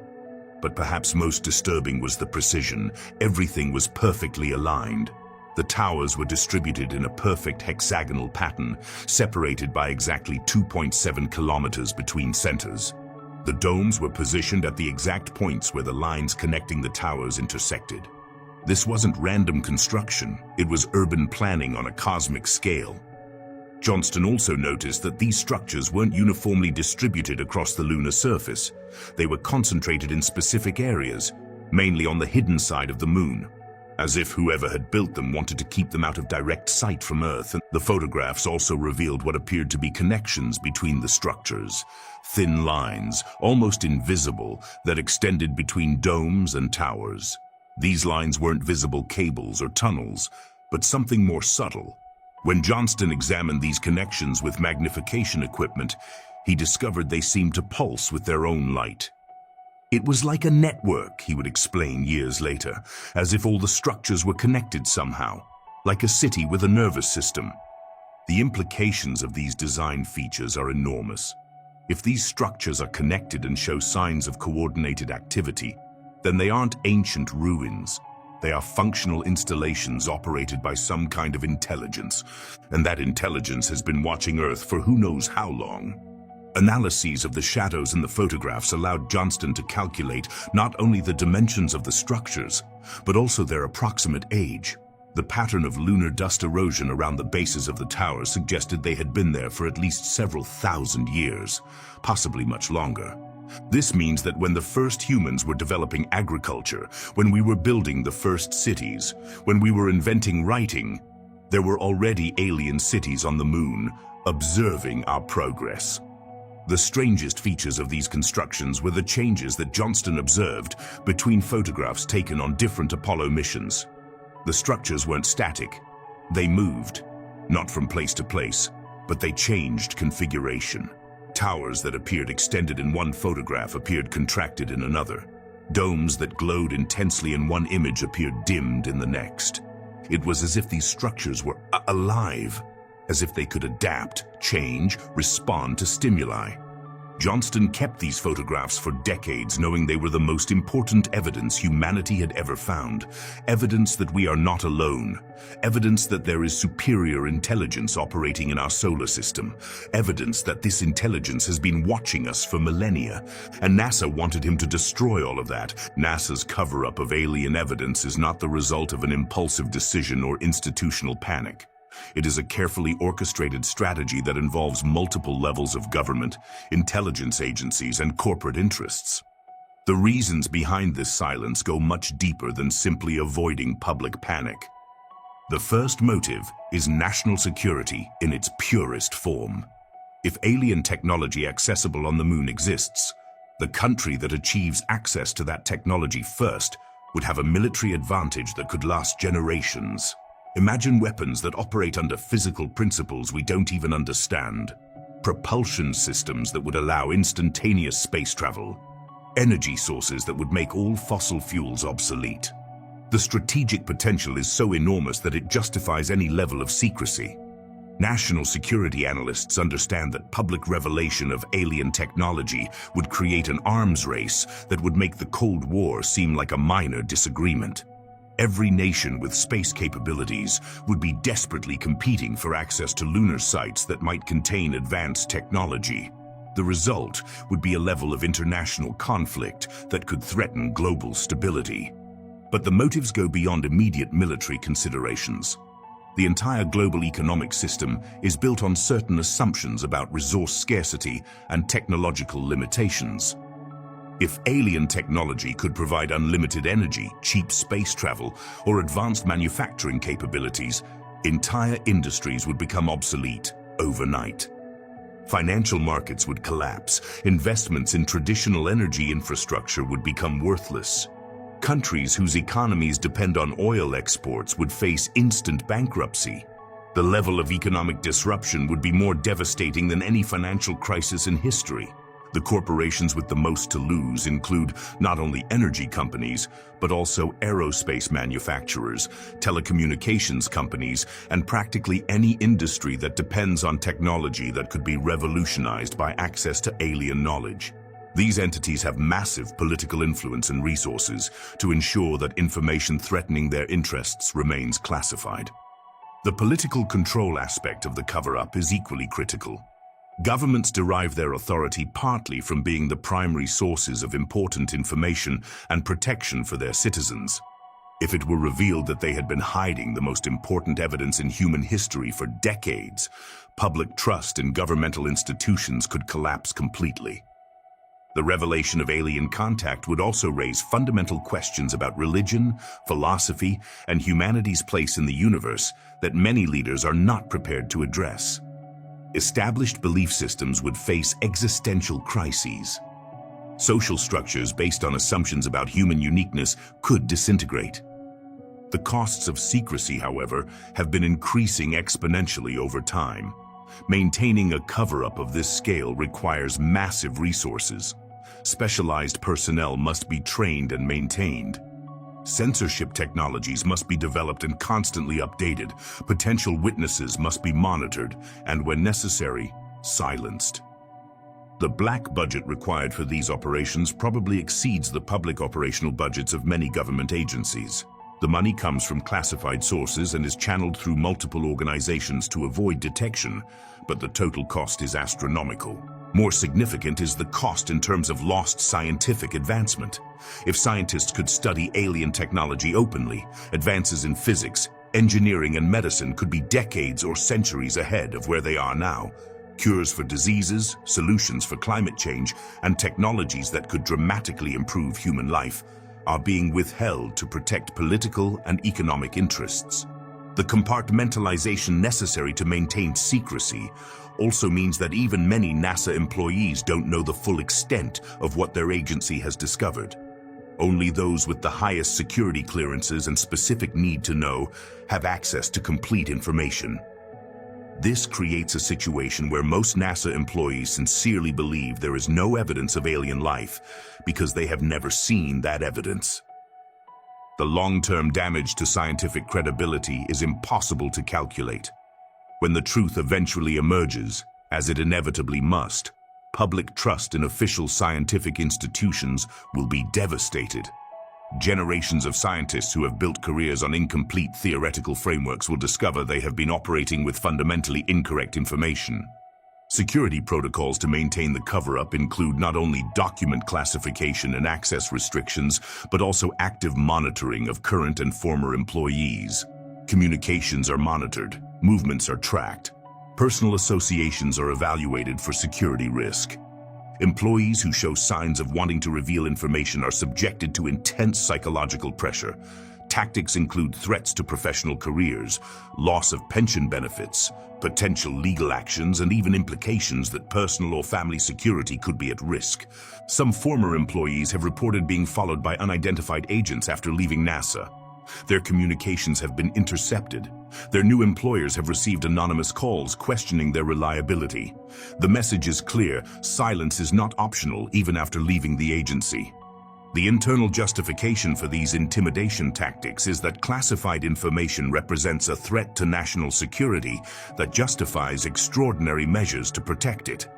The agents responsible for enforcement genuinely believe they are protecting vital American interests against threats that the public cannot fully understand.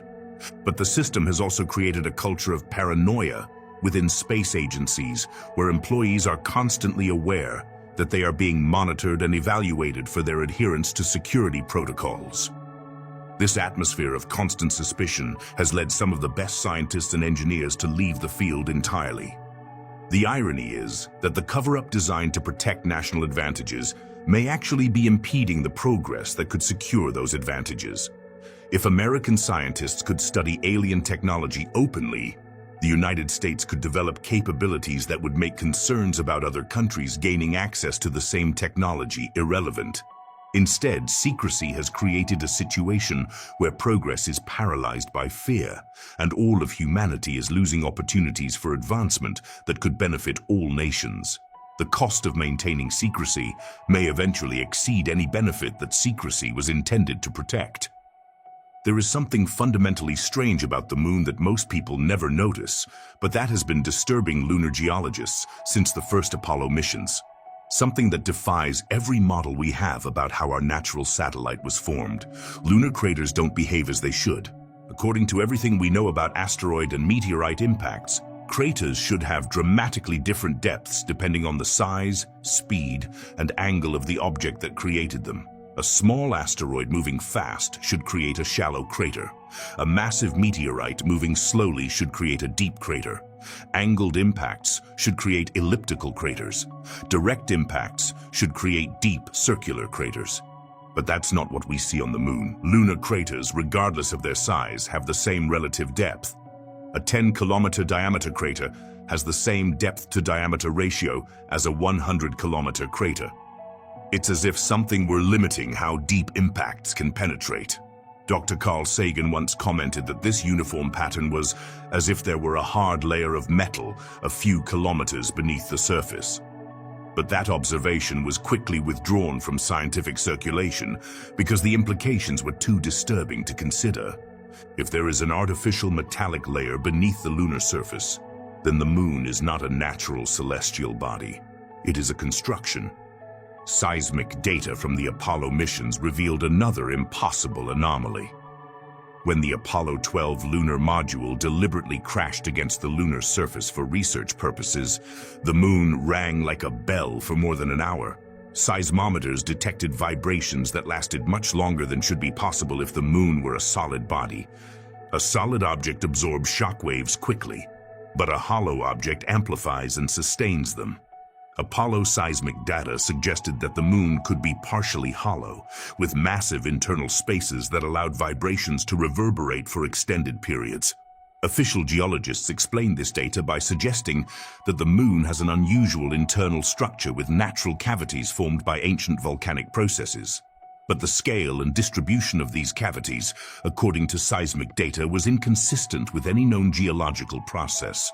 Then there are the magnetic anomalies. The moon officially has no significant magnetic field, but Apollo missions detected areas with intense localized magnetism that doesn't correspond to any known lunar mineral. These magnetic anomalies are distributed in specific geometric patterns that seem too regular to be natural.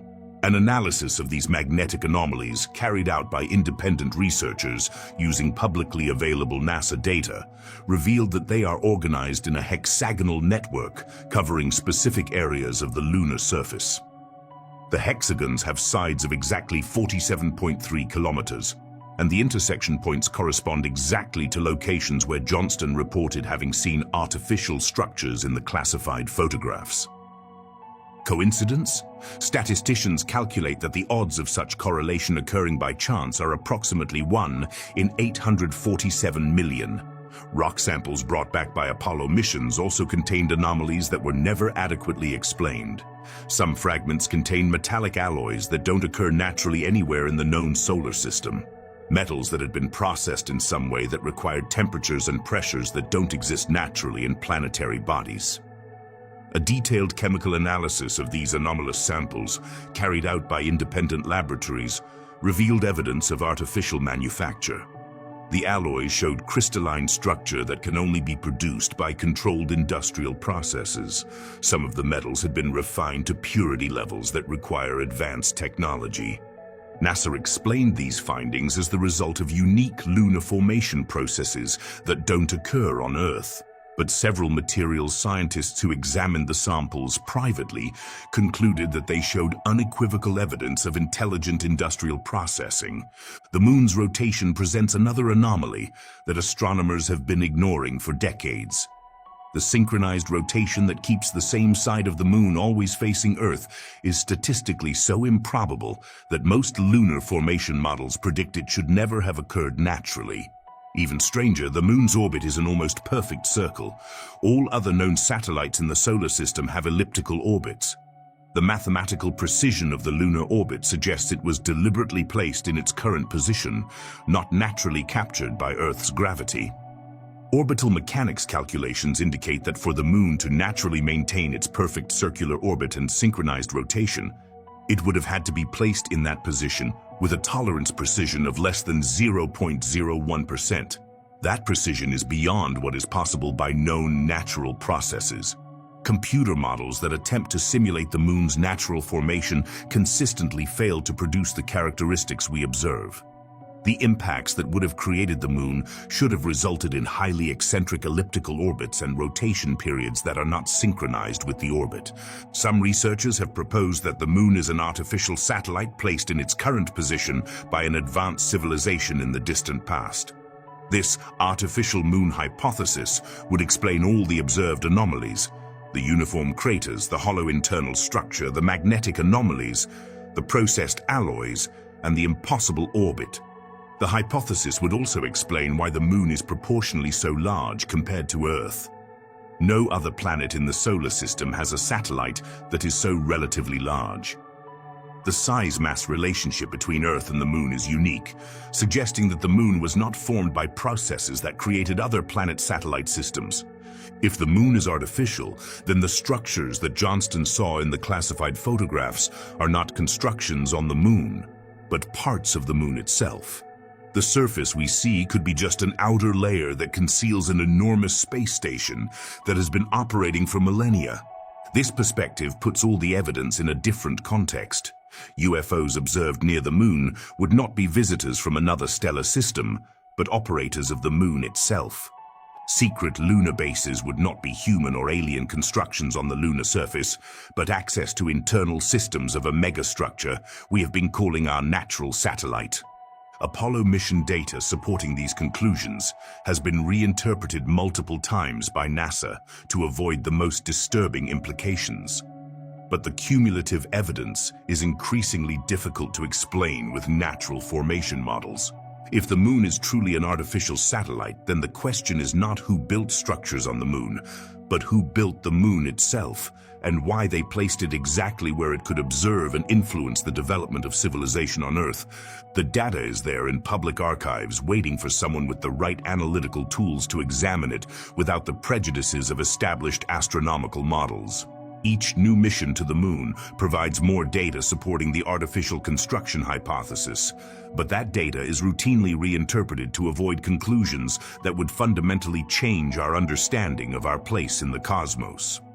When Gordon Cooper died in 2004, he took with him secrets he had kept for more than 4 decades. But before dying, Cooper had begun to talk. Not directly, of course. Astronauts learn from day one that there are things you simply don't talk about. But Cooper found subtle ways to leave clues about what he had really seen up there. In 1963, during his Mercury 9 mission, Cooper reported seeing a greenish object with a red tail that approached his space capsule. Mission Control told him it was probably a satellite, but Cooper knew the difference between a satellite and something that moved intelligently. "Satellites don't change direction," he told a journalist years later off the record. The thing is that Cooper wasn't the only one. Jim McDivitt, during the Gemini 4 mission in 1965, photographed something that NASA could never explain satisfactorily: a cylindrical object with arms or appendages extending from it. McDivitt took several photographs, but when they were developed, NASA said he had probably photographed the second stage of his own rocket. The problem is that McDivitt knew exactly where the second stage was. He was an experienced test pilot. He had tracked objects in flight for years. "I know what I saw," McDivitt insisted when asked about the incident. "And it wasn't our hardware, but perhaps the most specific testimony came from Frank Borman and James Lovell during their Gemini 7 mission in December 1965. They were on their 11th day in space when they reported a bogey following their spacecraft.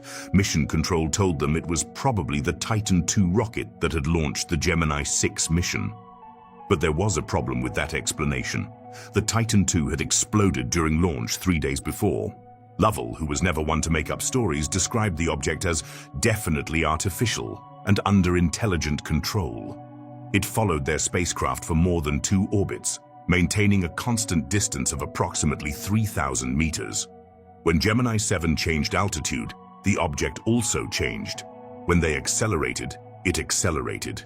When they decelerated, it decelerated. "It was as if someone was escorting us," Lovell would say years later in a private interview that was never officially published. The astronaut who had the most problems with NASA for speaking was Maurice Chatelain, although technically he wasn't an astronaut, but the chief communications specialist for the Apollo missions. Chatelain was in charge of the communication systems that connected the astronauts with mission control. This meant he heard everything. Absolutely everything. According to Chatelain, UFO encounters during Apollo missions were common and well documented. Not rare exceptions, but something that happened regularly. Chatelain stated that all Apollo and Gemini flights were followed, observed at a distance and sometimes even approached by spacecraft of extraterrestrial origin. When Chatelain made these statements in his book, Our Ancestors Came from Outer Space in 1979, NASA immediately declared that he had never been involved in any Apollo mission. It was a documentable lie. NASA files clearly showed that Chatelain had been the main contractor for Apollo communication systems from 1963 to 1973. Why lie about someone's employment status unless their statements were extremely problematic? Scott Carpenter, one of the original Mercury 7 astronauts, developed a strange habit after retiring from NASA. In interviews and conferences, whenever someone asked him about anomalous encounters in space, Carpenter would take a long pause, look around the room, and then change the subject. But once, in 1998, a persistent journalist kept asking. Carpenter finally responded, "There are things I saw up there that I'm not supposed to talk about, things that go beyond what the public is prepared to hear." When the journalist specifically asked about UFOs, Carpenter said something that was both revealing and chilling. "Space isn't as empty as we tell people." Deke Slayton, the astronaut and flight operations director, had his own experience that he kept secret for decades. In 1951, long before becoming an astronaut, Slayton was a test pilot for the Air Force. He was flying a P-51 Mustang over Minneapolis when he saw an object he described as a perfect white sphere that flew in formation with his plane for several minutes. "It was the size of a weather balloon," Slayton said years later, "but it was moving against the wind. Balloons don't do that." What made this sighting significant wasn't just that Slayton was an experienced pilot, but that this encounter apparently influenced his later career at NASA. Slayton became one of the strictest officials about what information was shared with the public. Gene Cernan, the last man to walk on the moon, never spoke directly about extraterrestrial encounters. But in his later years, he developed a strange obsession with ensuring that his personal files were sealed for 50 years after his death. Cernan died in 2017, which means his files won't be opened until 2067. What could he have seen on the moon that requires such an extreme level of secrecy? Alan Bean, the fourth man to walk on the moon, had a different perspective. Bean became an artist after retiring from NASA and began painting scenes from the Apollo missions. But his paintings included details that never appeared in official photographs: objects in the lunar sky, lights on the horizon, structures that shouldn't be there. When critics pointed out these inconsistencies, Bean would say, "I'm painting what I saw, not what the cameras captured." A strange distinction that suggested there was a difference between what the astronauts observed directly and what was officially documented. But perhaps the most disturbing testimony came from Buzz Aldrin during a 2005 interview on the Science Channel program. Aldrin described seeing something during the Apollo 11 flight that followed their spacecraft for days. "There was something out there that was close enough to be observed," Aldrin said. What could it be? Mike Collins decided he thought he could see it in the telescope and was able to see something apparently L-shaped. Aldrin continued, "Now obviously the three of us weren't going to blurt out, 'Hey Houston, we have something moving alongside us and we don't know what it is. You know, could we request an emergency meeting with Mission Control about this?'" This statement revealed something important about the culture of Apollo missions. The astronauts were actively avoiding reporting anomalous encounters because they knew it would cause problems. They had been trained implicitly or explicitly to remain silent about things they couldn't explain. Walter Schirra, during his Apollo 7 mission, reported unidentified lights that didn't correspond to any known satellite. Thomas Stafford and Eugene Cernan, during Apollo 10, reported strange music in their communication systems when they passed the dark side of the moon. John Young and Charles Duke, during Apollo 16, photographed objects that NASA immediately classified. The pattern was clear. Astronauts were seeing things, they were reporting things, but those reports were being systematically suppressed or reinterpreted to avoid disturbing implications. The question isn't whether astronauts saw evidence of non-human intelligence in space. The question is how much evidence they saw and why they have been so effectively silenced about it for more than 5 decades. The International Space Station orbits Earth every 90 minutes, covering 27,600 kilometers per orbit. On a typical day, it completes 16 orbits, passing over practically all populated points on the planet. With multiple cameras operating 24 hours a day, it should be the perfect observation post for documenting anomalous phenomena in space. And it is. The problem is that the documentation it produces never reaches the public without being filtered first. Dr. Stephen Greer, who directed the Disclosure Project, received information from a technician who worked at the ISS Control Center in Houston. According to this technician, whom Greer identified only as TK space station operators see unidentified objects practically daily. But there are specific protocols about how to handle these sightings. The protocol is simple. When an anomalous object appears on the ISS cameras, the operator must immediately switch the camera to a different view or cut the feed completely. If the object persists on multiple cameras, the live feed must be terminated and replaced with archival footage until the object disappears. TK explained that these protocols are so ingrained that they have become automatic. There's no discussion about whether to cut or not, he reported. When you see something that shouldn't be there, you cut. It's that simple. But the cover-up goes deeper than simple video cuts. The ISS is equipped with scientific instruments that routinely detect anomalies that never appear in official reports. The Alpha Magnetic Spectrometer, AMS-02, cosmic ray detector has recorded energy patterns that don't correspond to any known space phenomenon. Dr. Samuel Ting of MIT, the principal investigator of AMS-02, has made curious statements about unexpected results in the detector's data. At a 2018 conference, Ting briefly mentioned that some of the data shows characteristics we cannot explain with our current particle physics models. When journalists asked for more details, Ting simply said that some data requires more analysis before it can be shared publicly. 5 years later, that data still hasn't been shared. Current ISS astronauts are subject to even more restrictive contracts than Apollo program astronauts. Their personal communications are monitored. Their social media is managed by NASA personnel.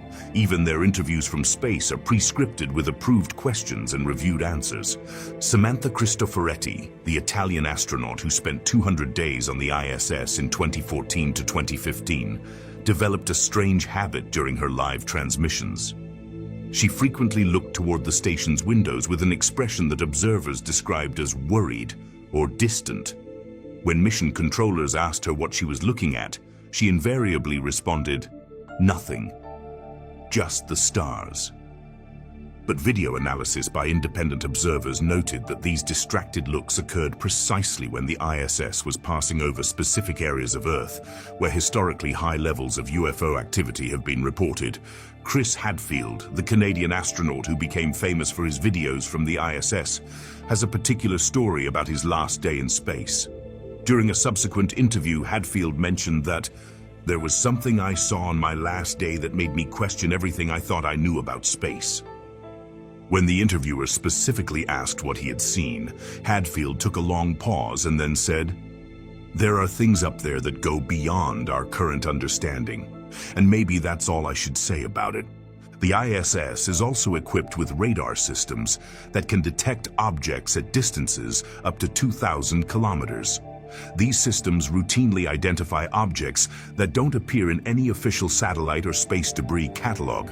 Radar operators have developed an informal code for these objects, UTS, unknown trackables. A radar technician who worked at ISS Control between 2016 and 2019 stated under anonymity that UTs appeared at least once a week. These objects showed flight characteristics that were not consistent with any human-made object. They could accelerate instantly, change direction without decelerating, and disappear from radar without explanation. Reports about these UTs were filed in a classified database that only personnel with special clearances could access. The technician estimated there were hundreds of these reports archived, dating from the beginning of ISS operations in 2000. Scientific experiments conducted on the ISS have also produced anomalous results that have never been publicly explained. The Culpa experiment, designed to study combustion in microgravity, recorded impossible flame behaviors that violated known laws of physics. Dr. Maria Gonzalez, a combustion researcher who analyzed Culpa data, described flame patterns that seemed to respond to external forces we couldn't identify. The flames formed perfect geometric patterns, moved against established airflows, and in some cases seemed to maintain their shape independent of environmental conditions. These experiments were abruptly discontinued in 2017 without official explanation. When Gonzalez asked why, she was told that the results were outside the scope of the originally planned study. The complexity of the ISS cover-up requires coordination between multiple international space agencies. NASA, Roscosmos, ESA, JAXA, and CSA all have personnel in station control, which means any cover-up must be known and approved by multiple governments. This international coordination of silence suggests that the anomalous phenomena observed from the ISS are significant enough to justify unprecedented cooperation between nations that frequently disagree on other matters. Astronauts returning from long-duration missions on the ISS go through a debriefing process that can last weeks. During this process, they are specifically questioned about unusual observations they may have made during their time in space. A psychologist who worked on these debriefings between 2012 and 2018 described the process as surprisingly intense for astronauts who had reported anomalous sightings. These astronauts were subjected to extensive psychological evaluations and required to sign additional confidentiality documents that went beyond their original contracts. The psychologist noted that astronauts who had had significant experiences, a term used in official documents, frequently showed signs of post-traumatic stress after debriefing. Some requested to retire from the space program immediately after returning. ISS telemetry data, which includes information about the station's position, velocity, and orientation, frequently shows navigation anomalies that cannot be explained by known factors such as atmospheric drag or gravitational perturbations. These anomalies involve sudden changes in the ISS's speed or direction that require unscheduled propulsion adjustments to correct. Flight engineers have documented more than 200 of these incidents. But official explanations invariably involve software failures or measurement errors. However, independent analyses of the data suggest that some of these errors correspond precisely to moments when multiple ISS systems were detecting anomalous objects in close proximity to the station. In March 2019, something extraordinary happened. It wasn't an isolated event captured by a single observer, but a simultaneous phenomenon documented by astrophotographers in 23 different countries. Over a period of 4 hours, observers from Australia to Canada, from Norway to Chile, reported and photographed the same anomalous object transiting near the lunar surface. The object, consistently described as a triangular structure approximately the size of the state of Delaware, moved in a trajectory that defied all conventional explanation. It didn't follow a predictable orbit. It stopped. It accelerated. It changed direction. And most disturbing of all, it appeared to be scanning the lunar surface with light beams extending from its vertices downward. Bruce Chen, a software engineer in Singapore, captured 47 photographs of the object during its 2-hour pass over his location. Chen had been photographing the moon monthly for 8 years and knew exactly what was normal and what wasn't. In my 8 years of lunar photography, Chen explained, I had never seen anything that behaved like this. It moved with purpose, with intelligence. What made this event unique wasn't just the scale of the sighting, but the spontaneous coordination that developed among global observers. As the object moved from time zone to time zone, Astrophotographers who had seen reports on social media began preparing their equipment to capture the phenomenon when it reached their location. Maria Petrov, an astrophotographer in Moscow, had been following the reports from Australia. "I saw the first photographs from Sydney at 2 p.m. local time," Petrov explained. "I calculated when the object might be visible from Moscow and prepared all my equipment. When it appeared exactly where I predicted, I knew I was seeing something real and extraordinary." Dr. Ahmed Hassan, an astronomy professor at Cairo University, was initially skeptical about the reports. But when the object appeared over Cairo exactly at the time predicted by previous observations, he completely changed his perspective. "As a scientist, I have always been cautious about extraordinary claims," Hassan said. "But when you can predict where a phenomenon will appear based on previous observations, you can no longer dismiss it as illusion or error." The photographs taken by observers at different locations allowed precise triangulation of the object's position and size. Calculations revealed that the object was operating at an altitude of exactly 15 kilometers above the lunar surface, maintaining that altitude with precision of less than 50 meters throughout its entire observed trajectory. Maintaining constant altitude over a body without atmosphere requires continuous active propulsion. It's not something that can be achieved with conventional satellite technology, especially not at that scale and for prolonged periods. Yuki Tanaka, an amateur astrophotographer in Tokyo, noticed something that other observers had overlooked. The object wasn't just scanning the lunar surface, Tanaka observed. It was responding to topography. When it passed over deep craters, the light beams intensified. When it passed over flat areas, the beams dimmed. This observation suggested that the object wasn't simply illuminating the surface randomly, but was carrying out some type of directed analysis of specific geological features. The light beams documented in the photographs showed characteristics that don't correspond to any known illumination technology. The beams were perfectly parallel over distances of several kilometers, showed no atmospheric dispersion, understandable given that the moon has no atmosphere, and appeared to penetrate several meters into the lunar surface based on the shadows they created. Klaus Weber, an optical physicist in Germany who analyzed the photographs, determined that the beams would require a coherent light source with a minimum power of 500 megawatts. "To put that in perspective," Weber explained, "that's more energy than the complete output of many nuclear power plants. And this object was projecting not one, but multiple beams of that intensity simultaneously." Social media played a crucial role in documenting and coordinating observations of the event. The hashtag number Lunar Triangle became a global trend during the event, with more than 2.3 million posts in 18 languages. But most notably, many of these posts were deleted or censored within 72 hours following the event. Facebook deleted more than 400,000 posts related to the sighting, citing content that violates our community guidelines on misinformation. YouTube deleted more than 15,000 videos of the event. Twitter temporarily suspended more than 3,000 accounts that had been sharing photographs and analysis of the phenomenon. This coordinated censorship across multiple platforms suggested that the event had generated enough attention to activate information suppression protocols normally reserved for national security threats. Observers noted that the object appeared to be interacting with structures on the lunar surface that don't appear on official maps. On multiple occasions, the light beams concentrated on specific areas where observers reported seeing response flashes from the surface. Roberto Silva, observing from São Paulo, captured what he described as a light conversation between the object and something on the lunar surface.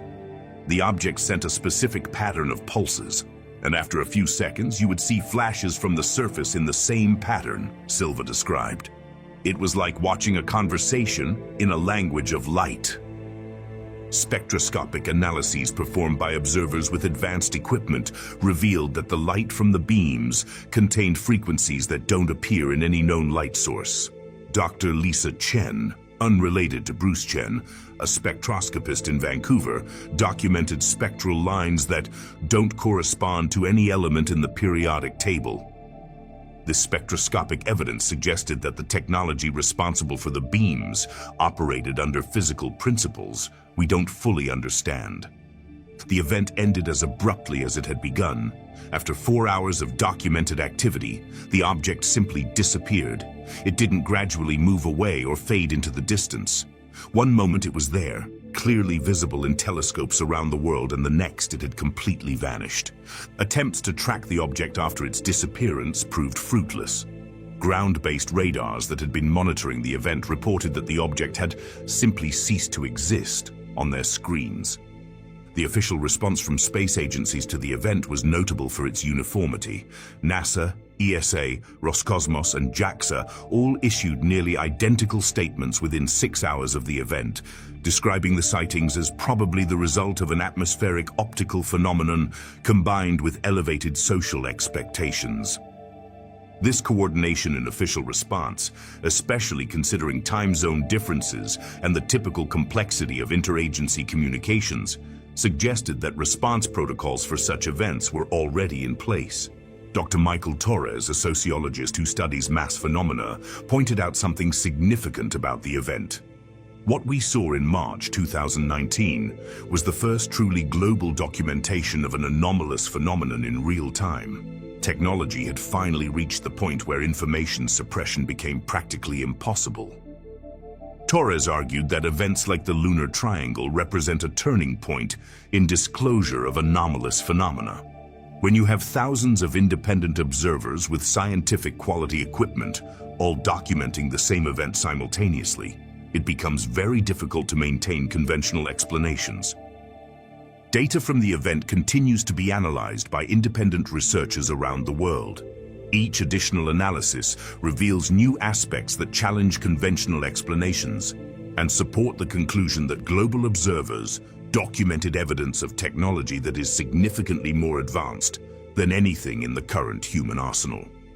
But perhaps the most significant aspect of the March 2019 event was what it demonstrated about humanity's ability to coordinate and document anomalous phenomena when technology and global communications converge.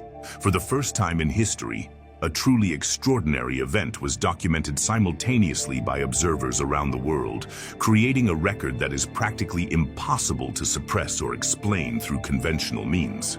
There's a pattern in UFO sightings that most people don't notice, but that jumps out when you start mapping the data. They don't appear randomly. They're not casual encounters. These objects have a clear preference for certain types of locations and human activities, and that preference suggests something that should deeply disturb us. Dr. Richard Hayes, who analyzed more than 12,000 UFO sighting reports between 1950 and 2020, discovered that 73% of documented encounters occurred within a 50-kilometer radius of strategic military installations, nuclear power plants, or advanced scientific research centers. That's not coincidence. That's directed observation. But the pattern becomes even clearer when you look at space data. Every manned American space mission since 1961 has reported at least one encounter with unidentified objects. Everyone. Mercury astronauts saw objects following them. Gemini crews reported unauthorized escort. Apollo missions were constantly monitored. And the International Space Station is visited by anomalous objects with a frequency that suggests routine inspection. Astronaut Kevin Ford, who commanded Expedition 34 to the ISS in 2013, made a strange comment during a subsequent interview. "It's like there were schedules," Ford said. Certain objects appeared at predictable times, as if someone was following an observation schedule. When asked what he meant exactly, Ford retracted, saying he was probably referring to programmed satellites. But satellites can't change their orbits instantly or hover stationary for hours. As the objects Ford had observed were described, the escalation in sightings correlates directly with milestones in human technological development. The first massive UFO reports began in 1947, exactly when the United States was developing rocket technology based on captured German designs. Sightings increased dramatically during the 1960s, when superpowers were competing to reach space. And they have reached unprecedented levels in the last 20 years, coinciding with the explosion in global communication capabilities and internet technology. "It's as if someone were monitoring our progress," observes Dr. Elena Rodriguez, a sociologist who studies patterns in UFO reports. Every time we make a significant technological leap, observation activity intensifies. The objects observed near space installations show behaviors that go beyond simple curiosity. They perform maneuvers that suggest detailed analysis, slow and systematic flights around structures, prolonged hovering over specific areas, and what appears to be photographic documentation of human activities. In 2018, security cameras at Kennedy Space Center captured an unidentified object carrying out what can only be described as exhaustive reconnaissance of the facilities. Over a period of 6 hours, the object flew methodically over every building in the complex, maintaining constant altitudes and speeds that would allow detailed documentation. It followed a reconnaissance pattern we would immediately recognize if one of our drones were doing it, explained a security officer who requested anonymity. It was professional, systematic, as if it were carrying out an intelligence mission. The Galactic Surveillance Network theory, first proposed by astronomer Dr. Jacob Hack-Misra in 2013, suggests that advanced civilizations might maintain monitoring systems to observe the development of emerging planetary species. The Moon, due to its proximity to Earth and strategic position, would be an ideal location for such an observation post. The advantages of monitoring from the Moon are evident. It's close enough for detailed observation, but far enough to avoid accidental interference with human development.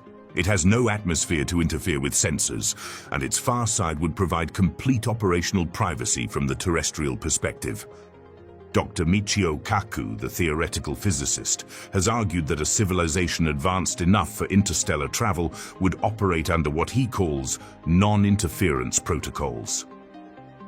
Just as we observe developing species on our planet without directly interfering with their evolution, a galactic civilization might be doing the same with us. This perspective would explain why UFO encounters typically involve observation rather than direct contact. Objects appear, document, and withdraw without establishing open communication. It's the behavior you would expect from scientific observers following strict non-interference protocols. But there are signs that these protocols might be changing. The increase in public sightings, the greater amount of photographic and video evidence, and the growing willingness of military and government officials to discuss UFO encounters suggest a transition toward greater disclosure. It's as if someone had decided it's time for us to know we're being observed, theorizes Dr. Stephen Bassett, the only registered lobbyist in Washington working on extraterrestrial disclosure issues. Sightings are becoming more obvious, more public, harder to deny. The Pentagon officially acknowledged the existence of unidentified aerial phenomena in 2020 and established the All-Domain Anomaly Resolution Office, AARO, in 2022. These developments mark a fundamental shift in official government posture toward phenomena that had been denied for decades. But perhaps the most convincing evidence of directed monitoring comes from temporal patterns in sightings. Big data analyses of UFO reports reveal that encounters increase significantly before important historical events. Cold War tensions, nuclear technology developments, major space launches, and global crises. It's as if someone were paying extra attention during critical moments in human development, observes Dr. Rodriguez. Moments when our decisions could affect not only our future, but potentially the future of other species in the galaxy. The criteria for deciding when to make open contact would probably include assessments of social stability, technological maturity, and capacity to handle the revelation that we're not alone without civilizational collapse. The gradual increases in UFO evidence might be part of a gradual preparation process for eventual open contact. The question isn't whether we're being monitored. The evidence for that is overwhelming. The question is what our observers are waiting for to make open contact, and whether we're approaching the criteria they have established for that revelation. Government secrets worked perfectly in 1960. Information was controlled through a small number of media institutions. Cameras were expensive and inaccessible, and the ability to share information instantly around the world simply didn't exist. But that era ended, and the cover-ups that depended on centralized information control are collapsing under pressure from technologies their architects could never have foreseen. Today, anyone with a smartphone has documentation capabilities that surpass professional equipment from 30 years ago. Modern phone cameras can capture 4K video with image stabilization, optical zoom, and low-light capabilities that make it possible to document anomalous aerial phenomena with clarity that previously required equipment costing thousands of dollars. Dr. David Chen, a software engineer who develops image analysis algorithms, explains the transformation. We're reaching the point where practically any object in the sky can be detected, tracked, and documented by distributed networks of amateur observers. You can no longer rely on something simply disappearing without being noticed. Artificial intelligence algorithms are revolutionizing UFO evidence analysis. Software that can automatically process thousands of hours of video, identify anomalous objects, and correlate sightings across multiple sources is democratizing analysis capabilities that were previously available only to government agencies. The MUFONAI project, launched in 2021, uses machine learning to analyze UFO reports and identify patterns that human researchers might overlook. In its first 2 years of operation, the system identified more than 2,400 correlations between apparently unrelated sightings, revealing activity patterns that suggest coordinated and systematic operations. The numbers don't lie, says Jennifer Walsh, the project director. When you have software analyzing tens of thousands of reports without human bias, patterns become impossible to ignore. The new generation of scientists is less constrained by orthodoxies that limited previous generations. Researchers who grew up with the internet, who are accustomed to immediate access to information, and who have seen so many revelations of government cover-ups that they no longer automatically assume official authorities are telling the truth. Dr. Sarah Kim, a 29-year-old astrophysicist at Caltech, represents this new mentality. My generation doesn't have the same automatic reverence for institutions that have clearly been lying about important things for decades. If evidence points toward something, we're going to investigate it, regardless of what textbooks say. This attitude is creating pressure from within the scientific community for more open research on anomalous phenomena. Academic journals that previously automatically rejected papers on UFOs are now publishing rigorous studies on unidentified aerial phenomena and atmospheric anomalies. Young whistleblowers also operate under different values than previous generations. Government employees in their 20s and 30s, who grew up seeing massive leaks of classified information by figures like Edward Snowden and Chelsea Manning, see transparency as a fundamental moral value, not as treason. The previous generation saw institutional loyalty as the highest virtue, observes sociologist Dr. Michael Torres. The new generation sees public transparency as the highest virtue. That fundamental difference in values is making long-term secret-keeping increasingly difficult. International competition in space is making unilateral secret-keeping practically impossible.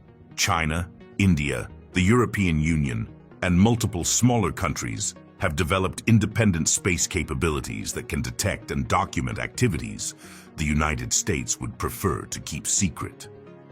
When China launched its Tiangong space station in 2021, equipped with advanced observation instruments and without the same classification restrictions that limit American revelations, it created a situation where information about anomalous space phenomena could come from sources completely outside American control.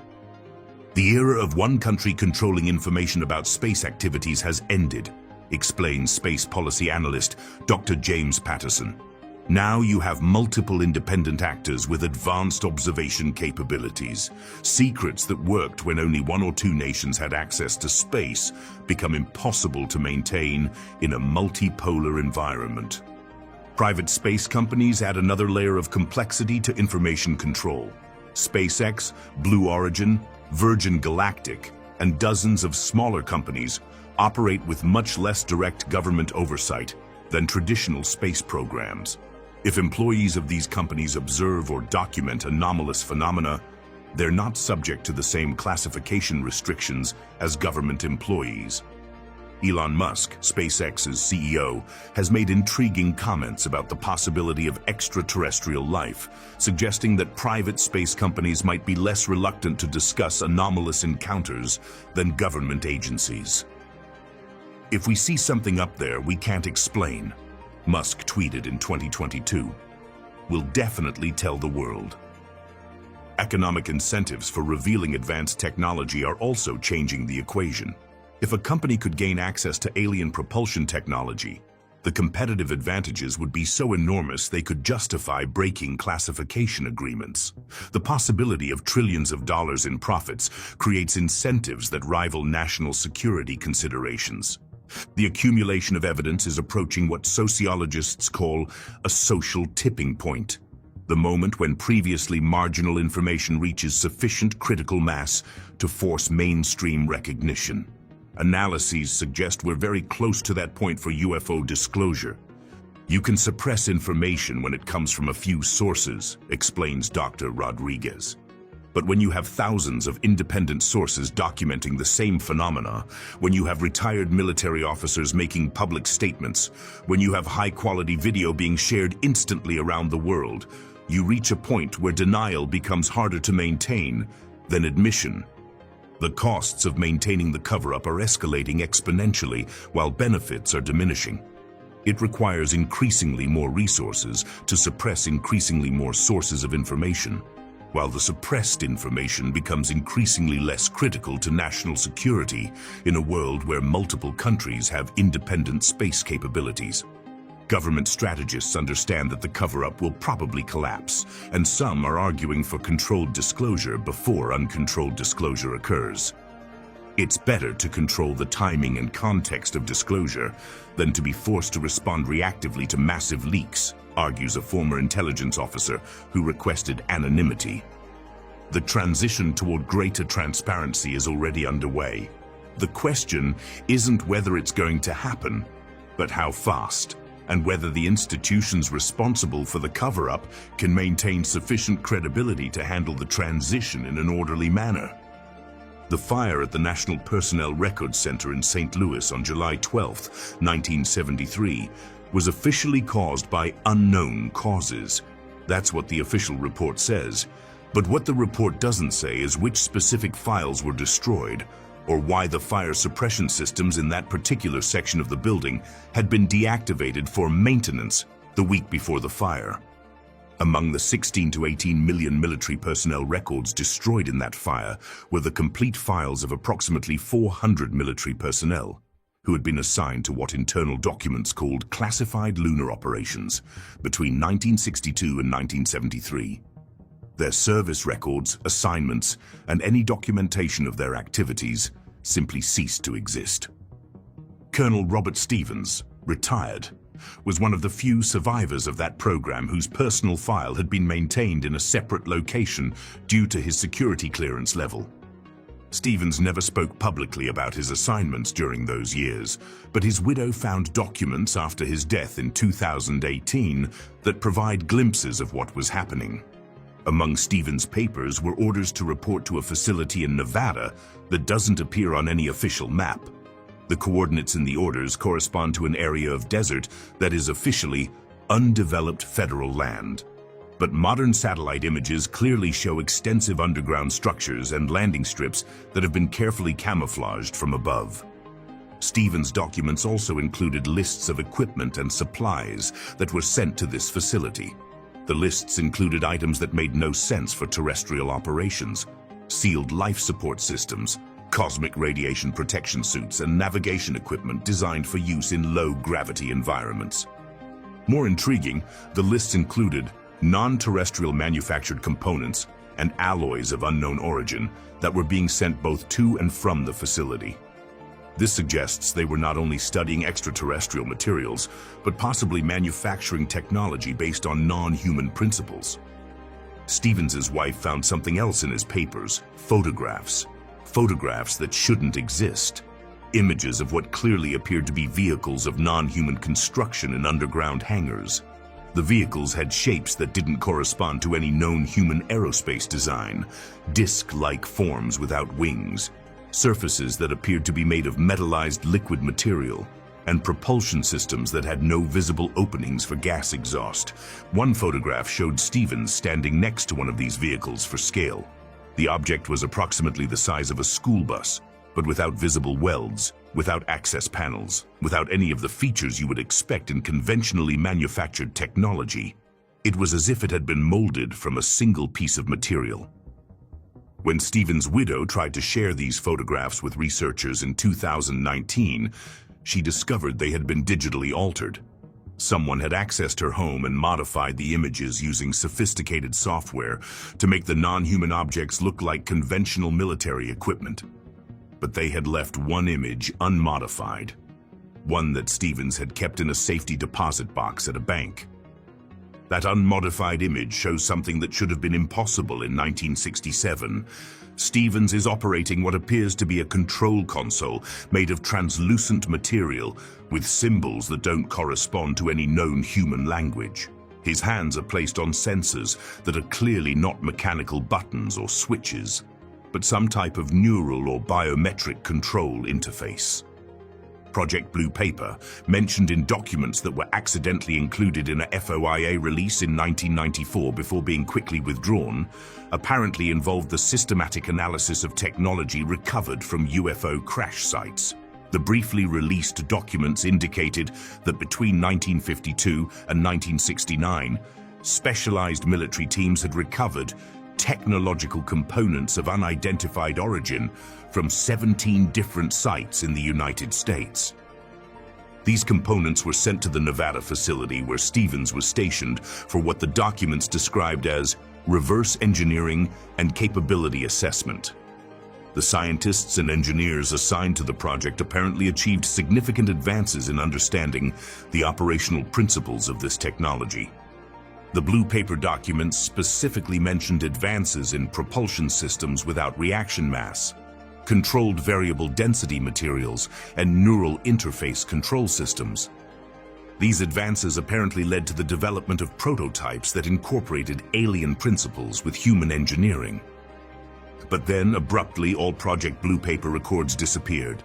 The documents were reclassified to a level above top secret. The scientists involved were transferred to other assignments or suddenly retired, and the Nevada facility was apparently sealed and abandoned. Dr. Sarah Chen, a materials physicist who independently analyzed some samples that apparently originated from classified reverse engineering programs, described materials with properties that violate our fundamental understanding of metallurgy. The samples showed density that changed based on applied electromagnetic fields, conductivity that varied with temperature in impossible ways, and crystal structure that reorganized when exposed to specific types of radiation.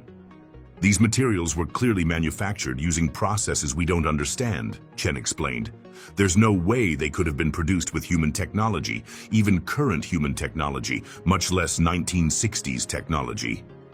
Financial records that were accidentally included in Department of Defense budget releases show massive expenditures for advanced materials research and experimental propulsion systems development during the 1960s and 1970s. The numbers don't add up with known projects from that era and suggest black funding for research that doesn't appear in official records. An analysis of these financial records by independent researchers estimated that at least $50 billion in 2023 dollars was spent on programs related to technology of unidentified origin between 1960 and 1980. That's a massive sum that would have required authorization from the highest levels of government and suggests that reverse engineering programs were much more extensive than has been publicly acknowledged. The Advanced Aerospace Threat Identification Program, AATIP, documents that were released in 2017 included references to legacy technology and asymmetric capabilities derived from unconventional sources. These phrases are apparently code for technology that was developed based on principles learned from reverse engineering extraterrestrial hardware. Luis Elizondo, the former director of AATIP, has made statements suggesting that some advances in American military technology of recent decades were based on principles that were observed rather than invented. When asked for clarification, Elizondo said that some of our most advanced capabilities derived from studying systems we found rather than systems we designed. The systematic destruction of records related to these programs suggests that someone very powerful decided this information was too sensitive to be preserved in normal files. But the destruction has also created gaps in the historical record that, ironically, provide evidence that something significant was being hidden. The files that survive, fragmented and incomplete as they are, paint a picture of classified research programs that achieved revolutionary technological advances based on extraterrestrial principles. The magnitude of resources dedicated to these programs, the extent of record destruction, and the fragmentary testimonies of participants suggest that the achievements were much more significant than has been publicly acknowledged. The question is not whether reverse engineering programs existed and achieved advances. The evidence for that is overwhelming. The question is how advanced that technology became, and whether some of the most important technological developments of recent decades were based on principles we learned from visitors from another world. After Johnston preserved those classified photographs and the world began to learn the truth about alien structures on the moon, something else came to light. Something that explained many things that had never made sense. The technological leaps we experienced after the Apollo missions weren't exactly coincidences. Think about it for a moment.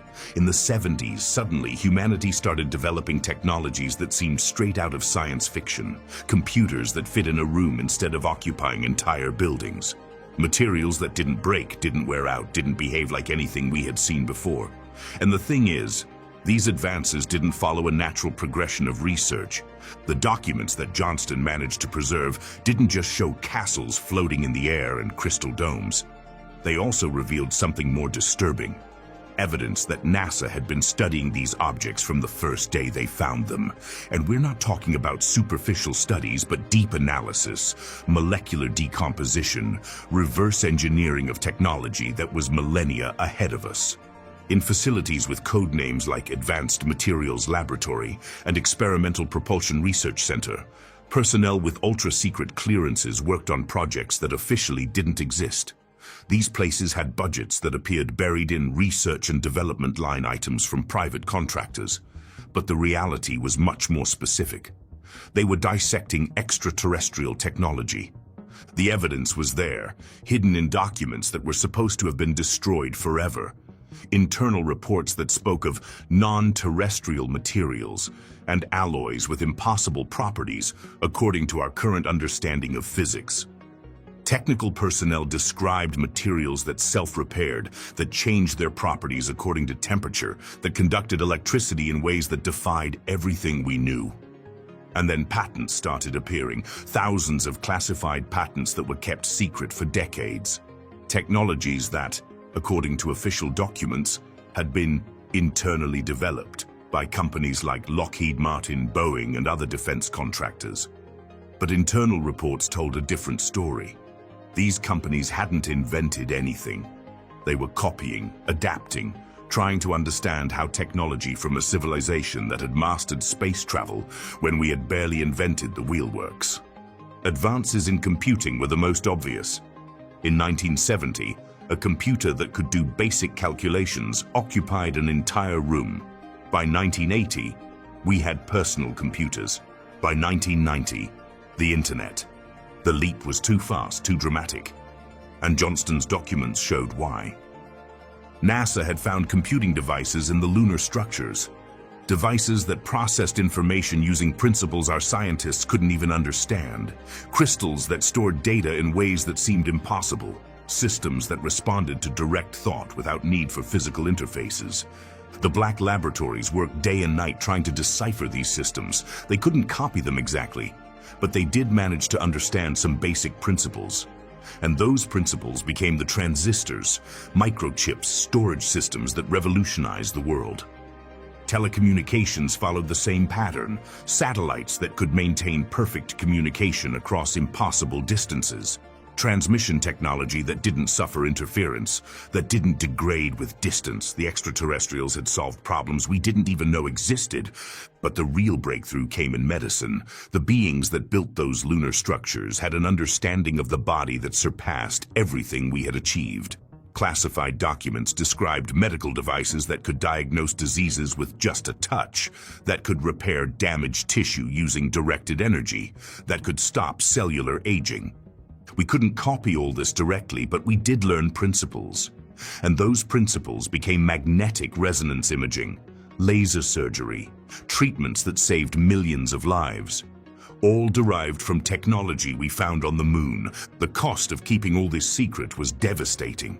While these black laboratories worked with technology from the future, the rest of the scientific community struggled with problems that had already been solved. Researchers spent decades working on theories that these laboratories knew were wrong. Resources that could have benefited all humanity were kept locked in classified projects. And the thing is, this is still happening. While you and I struggle with energy problems, pollution, diseases, there exists technology that could solve it all. Technology we've had for decades, derived from what we found in those lunar structures. But it's kept classified, controlled, limited to military and national security applications. Johnston's documents didn't just reveal that we're not alone. They revealed that we've been living in the Stone Age while having access to technology from the future. That problems we think are unsolvable were already solved by a civilization that was watching us from the moon for millennia. And now that the truth is coming out that people like Johnston have risked everything to preserve this evidence, we have to ask ourselves, how much longer are they going to keep these advances secret? How much longer are we going to allow humanity to suffer problems that already have solutions? Because the reality is that we didn't just find evidence of extraterrestrial life on the moon. We found the future of humanity, and so far, only a few have had access to it. The official story says that Apollo 17 was the last mission to the moon. December 1972, Eugene Cernan and Harrison Schmitt walking through the Taurus Littrow Valley. And then, nothing. End of program. Too expensive, they said. Other priorities, they said. But the documents that Johnston preserved tell a completely different story. The reality is that Apollo 17 wasn't the end. It was just the end of the missions the public was allowed to know about. Budgets don't lie, and the numbers are there for anyone who knows how to look for them. In 1973, 1974, 1975, enormous line items appear in NASA's budget that officially didn't exist. Millions of dollars labeled as advanced systems research and space technology development. But well, if the Apollo program had ended, why did you need to keep developing lunar technology? And then there was the personnel. The astronauts who supposedly had been reassigned to other projects were still training. Lunar simulators that officially had been dismantled were still operating 24 hours a day. Training centers that were supposed to be closed had guards, had activity, had people coming and going at all hours. The first unofficial mission was Apollo 18. Not the science fiction movie, but the real operation that secretly launched in March 1975.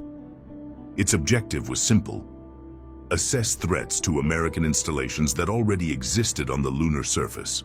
Because yes, it turns out we had facilities there from much earlier than anyone imagined. The Apollo 18 astronauts didn't go there to explore. They went there to understand what had happened to our secret base, the same one that WikiLeaks documents confirmed had been destroyed by the Soviets. The mission lasted 3 weeks, not the few days that public missions lasted. Enough time to install monitoring equipment, early warning systems, and to document exactly what the Soviets had done. The reports from that mission, which Johnston managed to preserve in his collection, were brutal. The American base had been completely annihilated. Nothing remained that could be identified as human technology. And most disturbing was that the methods of destruction didn't correspond to anything the Soviets had in their known arsenal. Apollo 19 arrived 6 months later in September 1975. This was the evacuation mission. Because it turns out that not all American personnel had died in the Soviet attack. There were survivors, and they had been sending emergency signals for months, signals that could only be detected by specialized equipment that the public never knew existed. This mission was more complex. It required two separate launches, one for rescue personnel and another for supplies and medical equipment. The astronauts found 3 survivors in an improvised underground shelter, living on emergency rations and recycled water. They had been there for almost 2 years. What these survivors told changed everything. The Soviet attack hadn't been just military. It had been coordinated with something else, something that wasn't human. The Soviets had had help to locate and destroy the American base, help from the same beings that had built those structures that Johnston photographed. Apollo 20, the last secret mission, launched in January 1976. This wasn't a rescue or assessment mission. It was a total cleanup mission. Their job was to ensure that no evidence of American presence on the moon remained, destroy any technology that could fall into enemy hands, and recover the most sensitive materials for analysis on Earth. The Apollo 20 astronauts spent a month on the lunar surface, not just cleaning up the destroyed base, but exploring the alien structures that had been discovered years before. They photographed everything, documented everything, collected samples of materials that were clearly not terrestrial. And here comes the most impressive part. They also installed permanent monitoring systems, equipment that would continue functioning for decades, sending data about any activity that occurred in that region of the moon, data that only certain NASA departments had authorization to receive. The documents from these missions, preserved by Johnston against all orders to destroy them, revealed something else. The extraterrestrials weren't hostile toward us, but they weren't friendly either. They simply observed us. They had been watching the conflict between Americans and Soviets like someone watching a fight between ants. But when things got too violent, when terrestrial war extended to their lunar territory, they decided to intervene, not to protect us, but to protect their own operations. The destruction of the American base had been a clear message. The moon had rules, and anyone who violated them would face the consequences. The secret Apollo missions also revealed that the alien structures were much more extensive than initial photographs had shown. We're not talking about a few buildings, but entire complexes that extended kilometers underground, complete cities with technology that worked perfectly after millennia. And most disturbing of all, these structures weren't abandoned. There was constant activity, lights that turned on and off, systems that were clearly in operation. The extraterrestrials were still there, had remained there all this time, watching every move we made. When Apollo 20 returned to Earth in February 1976, it brought back not just photographs and documents, but physical samples of extraterrestrial technology. Materials that defied all understanding of physics, devices that continued functioning without any apparent energy source. These materials became the basis for the reverse engineering programs that transformed human technology. Everything we achieved in the following decades, from computers to advanced medicine, was based on what we learned from these samples. But the price of this knowledge was total silence. The secret Apollo missions could never be publicly acknowledged. The astronauts who risked their lives in these operations could never receive the recognition they deserved. And humanity could never know that we had already had direct contact with an extraterrestrial civilization. At least until people like Johnston decided that truth was more important than secrecy. The dark side of the moon has always fascinated humanity. That half we never see from Earth, which remains hidden due to the synchronized rotation of our satellite. Officially, the only images we have are from the Soviet Luna 3 probes in 1959 and subsequent Apollo missions. But the documents that Johnston preserved reveal a completely different reality. The dark side is not just an unexplored region, it is the operations center of a presence that has been watching Earth for millennia. The first clues came during the secret Apollo missions we just discussed. The Apollo 20 astronauts didn't just explore the structures on the visible side, they also deployed specialized reconnaissance satellites to map the hidden hemisphere. What they found completely changed our understanding of what the moon really is. The dark side is not dominated by craters and dust as we had been told. It is dominated by massive constructions that extend from the surface to kilometers underground, complexes that would make our largest cities seem like villages in comparison. The seismic data that was supposed to be classified forever showed something extraordinary. When Apollo astronauts dropped equipment on the lunar surface to create controlled impacts, the sensors detected something impossible. The moon sounded hollow. not completely hollow, but with enormous cavities, internal structures that didn't correspond at all to a naturally formed celestial body. And most of these cavities were on the dark side. The high-resolution photographs that Johnston managed to preserve showed entire cities carved into lunar rock, not abandoned ruins like the structures on the visible side, but installations that were clearly in operation. Lights moving in organized patterns, structures changing configuration, activity that could only mean one thing: someone was still living there. The largest complexes extended for hundreds of square kilometers, industrial installations processing lunar materials on a scale that surpassed anything we had built. Mines extracting resources from the lunar core using technology that didn't require explosives, generated no waste, operated with 100% efficiency. And then there were the transportation facilities, structures clearly designed for spacecraft, but ships of a size we had never imagined. Hangars that could house objects the size of small cities. Landing strips extending for kilometers, perfectly smooth, built with materials that glowed with their own light. Penetrating radar data revealed that these installations weren't superficial. They extended downward for kilometers, with multiple levels connected by transportation systems that defied gravity. It was as if they had converted the moon's interior into a giant space station. But most disturbing were the communication signals, constant transmissions between different sections of the complex, communications with locations outside the moon, even signals directed toward specific stellar systems. We're not talking about primitive radio like ours, but instantaneous communications that completely ignored the limitations of light speed. The documents preserved by Johnston included transcriptions of these transmissions. We couldn't understand the language, of course, but the patterns were clear. Regular reports, coordination of activities, specific instructions about handling the terrestrial situation. Because it turns out that's what we are to them, a situation requiring management. The observation facilities were the most sophisticated, telescopes that could see Earth's surface with resolution that allowed observing objects the size of a coin, monitoring systems that tracked every satellite we launched, every space mission we undertook, every military movement we made. They had been cataloging everything, every war, every technological advance, every change in our society. They maintained complete records of human civilization, dating back thousands of years. They knew more about our history than we knew ourselves, and they weren't just passive observers. The documents showed evidence of direct intervention at critical moments in human history. Conflicts that stopped suddenly without apparent explanation. Natural disasters that changed course inexplicably. Technological developments that appeared simultaneously in different parts of the world without contact between cultures. The data also revealed something more disturbing. They weren't alone on the dark side.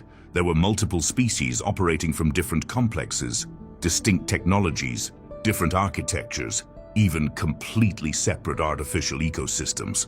The moon wasn't just an observation base, it was a spaceport, a meeting point for civilizations from across the galaxy. The terraforming facilities were proof of this. Entire sections of the dark side had been converted into habitable environments for different types of life.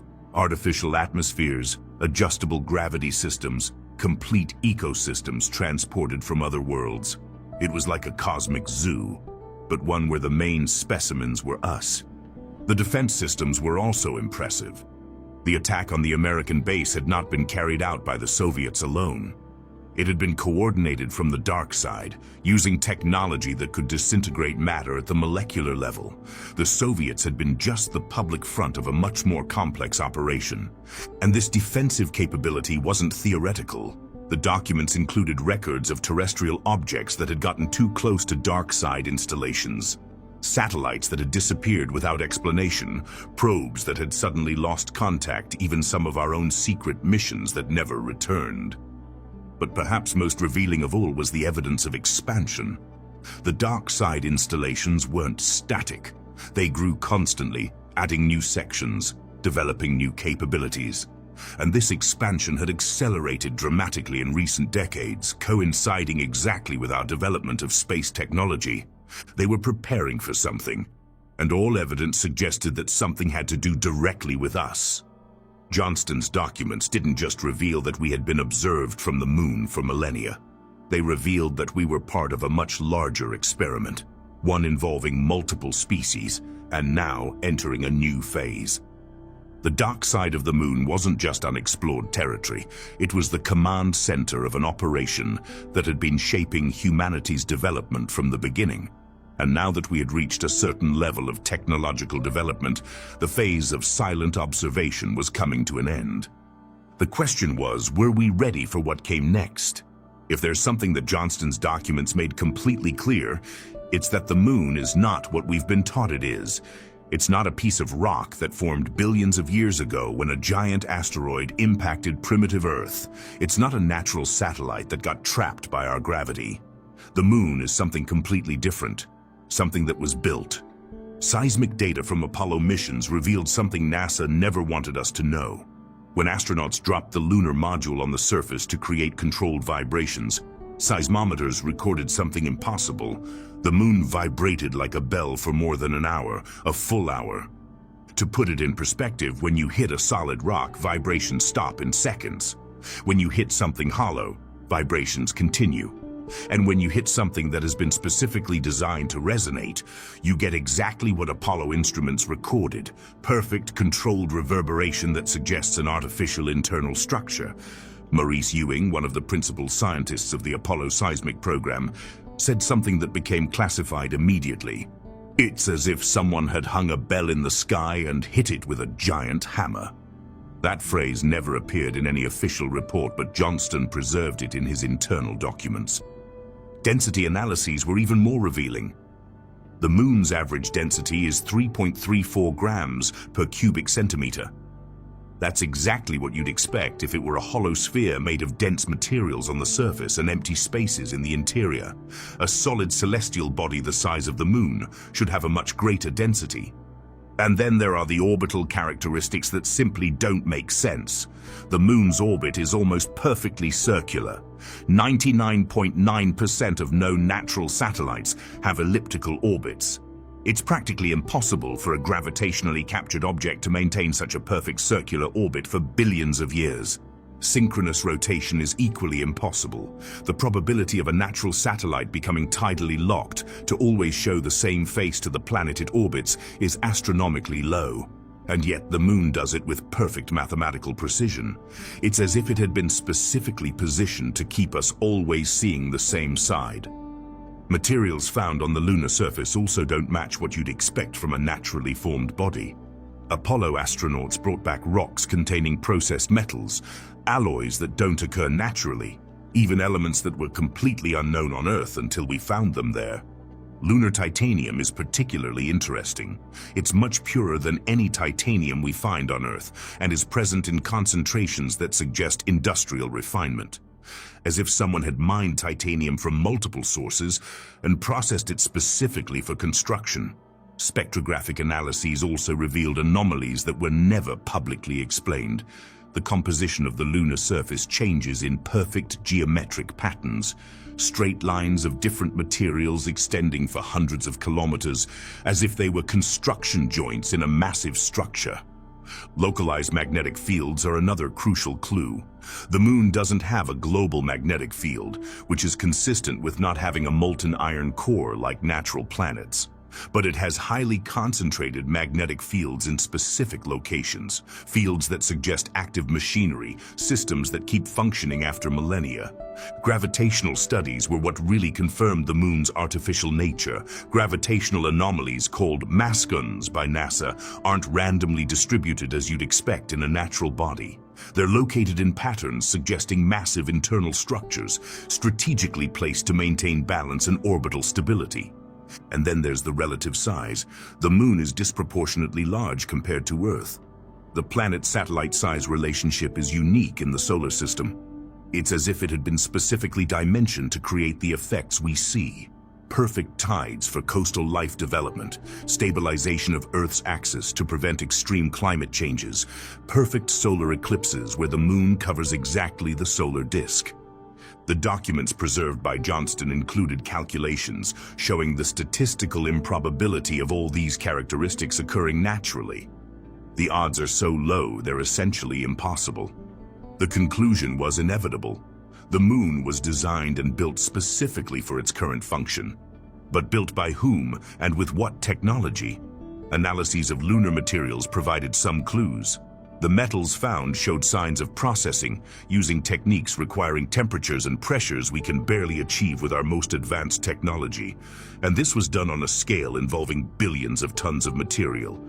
The construction technology involved surpassed anything we could imagine. We're talking about planetary-scale engineering, the ability to transport materials from multiple sources, process them to levels of perfect purity, and assemble them into a structure that has maintained its integrity for millennia. The moon's internal systems also provided evidence of its constructed nature. Tunnels and cavities detected by penetrating radar don't follow natural formation patterns. They're symmetrical, connected by perfectly straight corridors, have dimensions following specific mathematical proportions, and these systems keep functioning. Internal temperature data shows that the moon's interior maintains consistent temperatures that don't correspond to a dead celestial body. There are active heat sources, ventilation systems regulating temperature, even evidence of internal fluid circulation. The conclusion from all this data was inescapable, though completely classified until Johnston decided to preserve the evidence. The moon is not a natural satellite. It's an artificial space station, built by a civilization with engineering capabilities that exceed ours by orders of magnitude. It was specifically positioned in Earth orbit to observe and influence life development on our planet. Its location, its size, its orbital characteristics, everything was calculated to create the exact conditions necessary for intelligent life to evolve on Earth.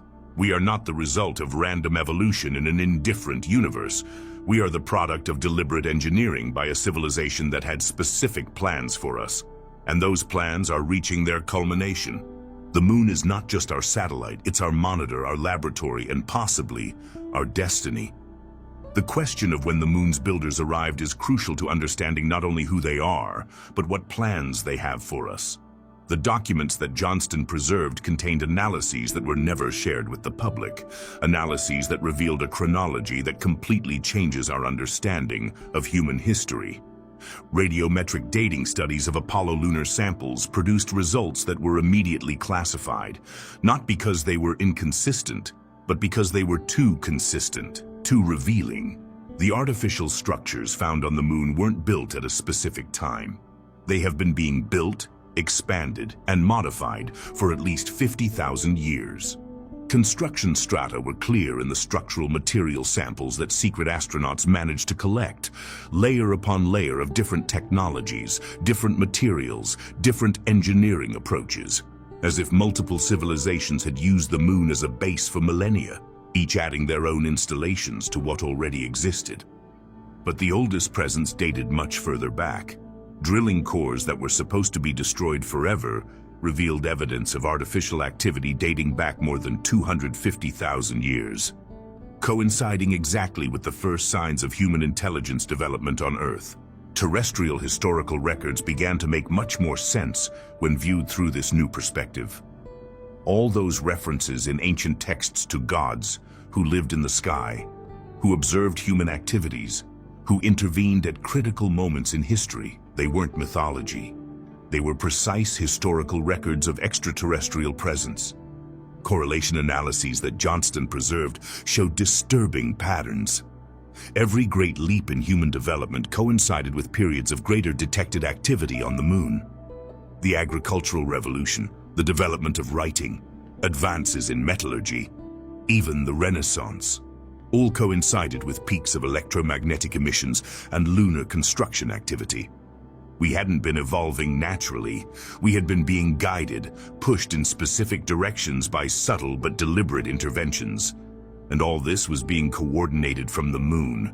The documents included translations of ancient texts that had been reinterpreted in light of these discoveries. Sumerian references to the Anunnaki who descended from the sky weren't mythology. They were precise descriptions of extraterrestrial visitors arriving from the moon to supervise human development. Egyptian records of gods who traveled in celestial boats, took on new meaning when compared with photographs of lunar transportation facilities. Descriptions of ships that glowed with their own light, that could travel between Earth and sky without making noise, that transported beings with superior knowledge. Vedic texts from India described vimanas with technical details that perfectly matched spacecraft designs found in lunar hangars. Propulsion systems that manipulated gravity, materials that changed their properties according to need, technology that responded to direct thought. And they weren't just ancient texts. UFO sightings throughout history showed clear patterns when statistically analyzed. UFO activity peaks correlated directly with moments of human crisis or technological advance, as if they were monitoring our progress more closely during critical periods. World War II had marked a significant turning point. Sightings multiplied exponentially after Hiroshima and Nagasaki. Documents preserved by Johnston included military intelligence reports confirming that lunar activity had increased dramatically after the first nuclear explosions. We had reached a level of technology that represented both an opportunity and a threat. Opportunity because we finally had the capacity to develop space travel. Threat because we also had the capacity to destroy ourselves before reaching maturity as a species. The 50s and 60s had been a time of intensive evaluation. The space race hadn't been just competition between Americans and Soviets. It had been an examination, a test to see if we could develop space capabilities without destroying our planet in the process. The Apollo missions had marked another crucial turning point. For the first time in history, humans had physically reached the moon. They had come into direct contact with extraterrestrial installations. The period of distant observation had officially ended. Data preserved by Johnston showed that lunar activity had changed dramatically after the first Apollo missions. Communications between different sectors of the installations had intensified. New structures had begun construction. Systems that had been inactive for centuries had been reactivated. They were preparing for a new phase of the operation, a phase requiring expanded installations, improved communication systems, and capabilities they hadn't needed during millennia of silent observation. Trend analyses suggested this new phase was scheduled to begin in the early 21st century, correlating with human development of the internet, instant global communications, and the ability to share information on a scale never before seen. It was as if they had been waiting for us to develop the infrastructure necessary to handle the revelation of their presence. Waiting until we had communication systems robust enough that information couldn't be completely suppressed by individual governments. The data also revealed changes in observation patterns. For millennia, surveillance had been primarily passive, remote monitoring, minimal interventions, subtle influence. But in recent decades, observation had become much more direct. Satellites that got too close to certain lunar regions experienced inexplicable failures. Space probes that deviated from programmed courses. Astronauts who reported sightings of unidentified objects during space missions. Extraterrestrial presence was becoming increasingly difficult to hide, and Johnston's documents suggested this was intentional. Gradual revelation was part of the plan. Careful preparation of humanity for open contact, designed to minimize cultural shock and social panic. Every leak, every whistleblower testimony, every documented sighting was part of a gradual acclimatization process, psychologically preparing us to accept a reality that would forever change our understanding of our place in the universe. The moon's builders hadn't arrived recently. They had been here from the beginning, guiding our development from the shadows.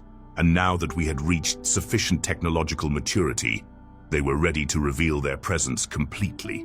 The question was no longer when they arrived. The question was when they were going to officially introduce themselves. When Johnston preserved those classified documents about lunar structures, he wasn't just saving evidence about our satellite. He was preserving proof that the phenomenon extended far beyond the moon. The files contained data from space probes that had detected similar anomalies on moons of Jupiter, Saturn, and even on Mars satellites. The pattern wasn't local, it was systemic. The first clues came from Europa, one of Jupiter's moons. In 1979, when the Voyager 1 probe passed near the Jovian system, its instruments detected something that was immediately classified: electromagnetic emissions from Europa's surface that didn't correspond to any known natural process. They weren't random. They had structure, patterns that suggested artificial origin. Europa's penetrating radar data revealed cavities beneath the ice surface that were too geometric to be natural.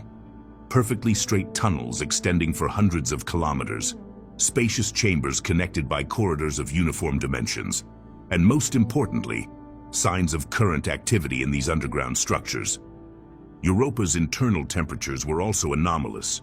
While the surface was frozen at extreme temperatures, the interior maintained zones of localized heat that couldn't be explained solely by Jupiter's gravitational forces. There were artificial energy sources operating under the ice, systems that generated heat in a controlled and directed manner. Io presented even more dramatic anomalies. Its active volcanoes didn't follow normal geological patterns. They erupted in coordinated sequences, releasing specific materials at precise moments, as if they were mining operations disguised as natural volcanic activity. Spectrographic analyses showed that expelled materials included processed elements, alloys, that don't occur naturally. The documents preserved by Johnston included high-resolution photographs of Io that were never publicly released. Structures on the surface that were clearly artificial, industrial processing complexes that took advantage of volcanic activity to extract and refine materials from the moon's core. Io's volcanic activity wasn't natural. It was extractive engineering on a planetary scale. Ganymede and Callisto, Jupiter's other large moons, showed their own anomalies, localized magnetic fields that turned on and off in regular cycles, like massive electrical systems. Gravitational variations that suggested hollow internal structures, and low-frequency radio transmissions that were exchanged between the different Jovian moons. Saturn's system was even more revealing. Titan, with its dense atmosphere and hidden surface, had been a priority target for covert investigation. When the Cassini probe arrived in 2004, its initial data was immediately classified. Titan's surface didn't just have hydrocarbon lakes, it had structures that processed these materials on an industrial scale. Radar photographs of Titan showed refinement facilities extending for thousands of square kilometers, complexes that converted methane and ethane into more complex materials, pipeline systems that transported processed products between different installations. It wasn't a primitive world. It was an active industrial operation disguised as a natural moon. Enceladus provided even more direct evidence. Its water geysers weren't random natural phenomena. They erupted in specific patterns, releasing materials that had been processed in the moon's interior. Chemical analyses of samples collected by Cassini revealed complex organic compounds that could only be the result of artificial synthesis. And then there were Saturn's rings. Johnston's documents contained data showing that certain objects in the rings weren't natural debris. They were artificial structures, stations orbiting within the ring system, some the size of small cities, using the rings as natural camouflage. Mars's moons presented their own set of anomalies.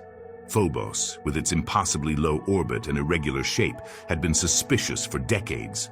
Classified Soviet studies from the 70s had concluded that Phobos was partially hollow, with a density too low to be a natural solid body. The data preserved by Johnston included resonance analyses that confirmed Phobos's artificial nature. It wasn't a captured asteroid.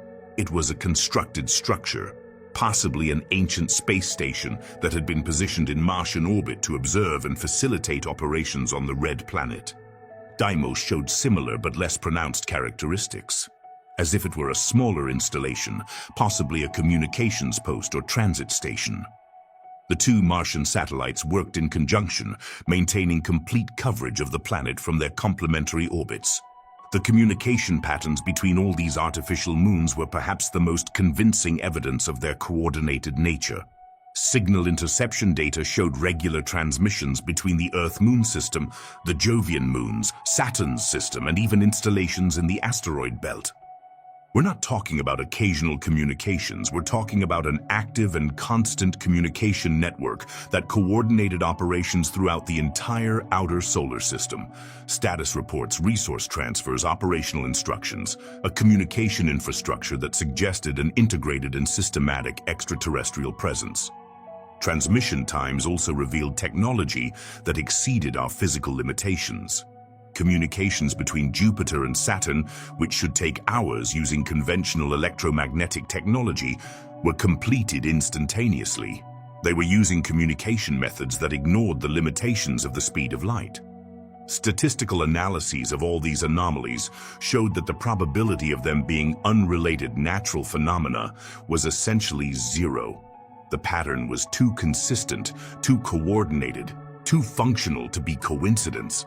The entire outer solar system was being used as an integrated operation, mining on Io, processing on Titan, observation from multiple moons, communications from stations hidden in the rings, an industrial and scientific infrastructure that had been operating for millennia while we were just beginning to send robotic probes. Earth and its moon weren't a special case. They were part of a much broader network of extraterrestrial installations spanning the entire solar system. And this network was clearly designed for a specific purpose: long-term monitoring and development of planets with potential for intelligent life. Johnston's documents didn't just reveal that we aren't alone in the universe.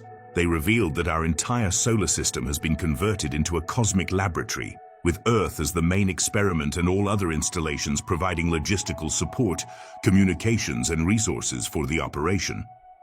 The pattern repeated throughout the solar system because it was a deliberate pattern, a carefully designed infrastructure to sustain a permanent extraterrestrial presence while they observed, studied, and possibly guided the development of life on Earth. We could no longer pretend that extraterrestrial presence was limited or occasional. It was massive, integrated, and had been operating on a solar system scale for longer than humanity had existed as a species.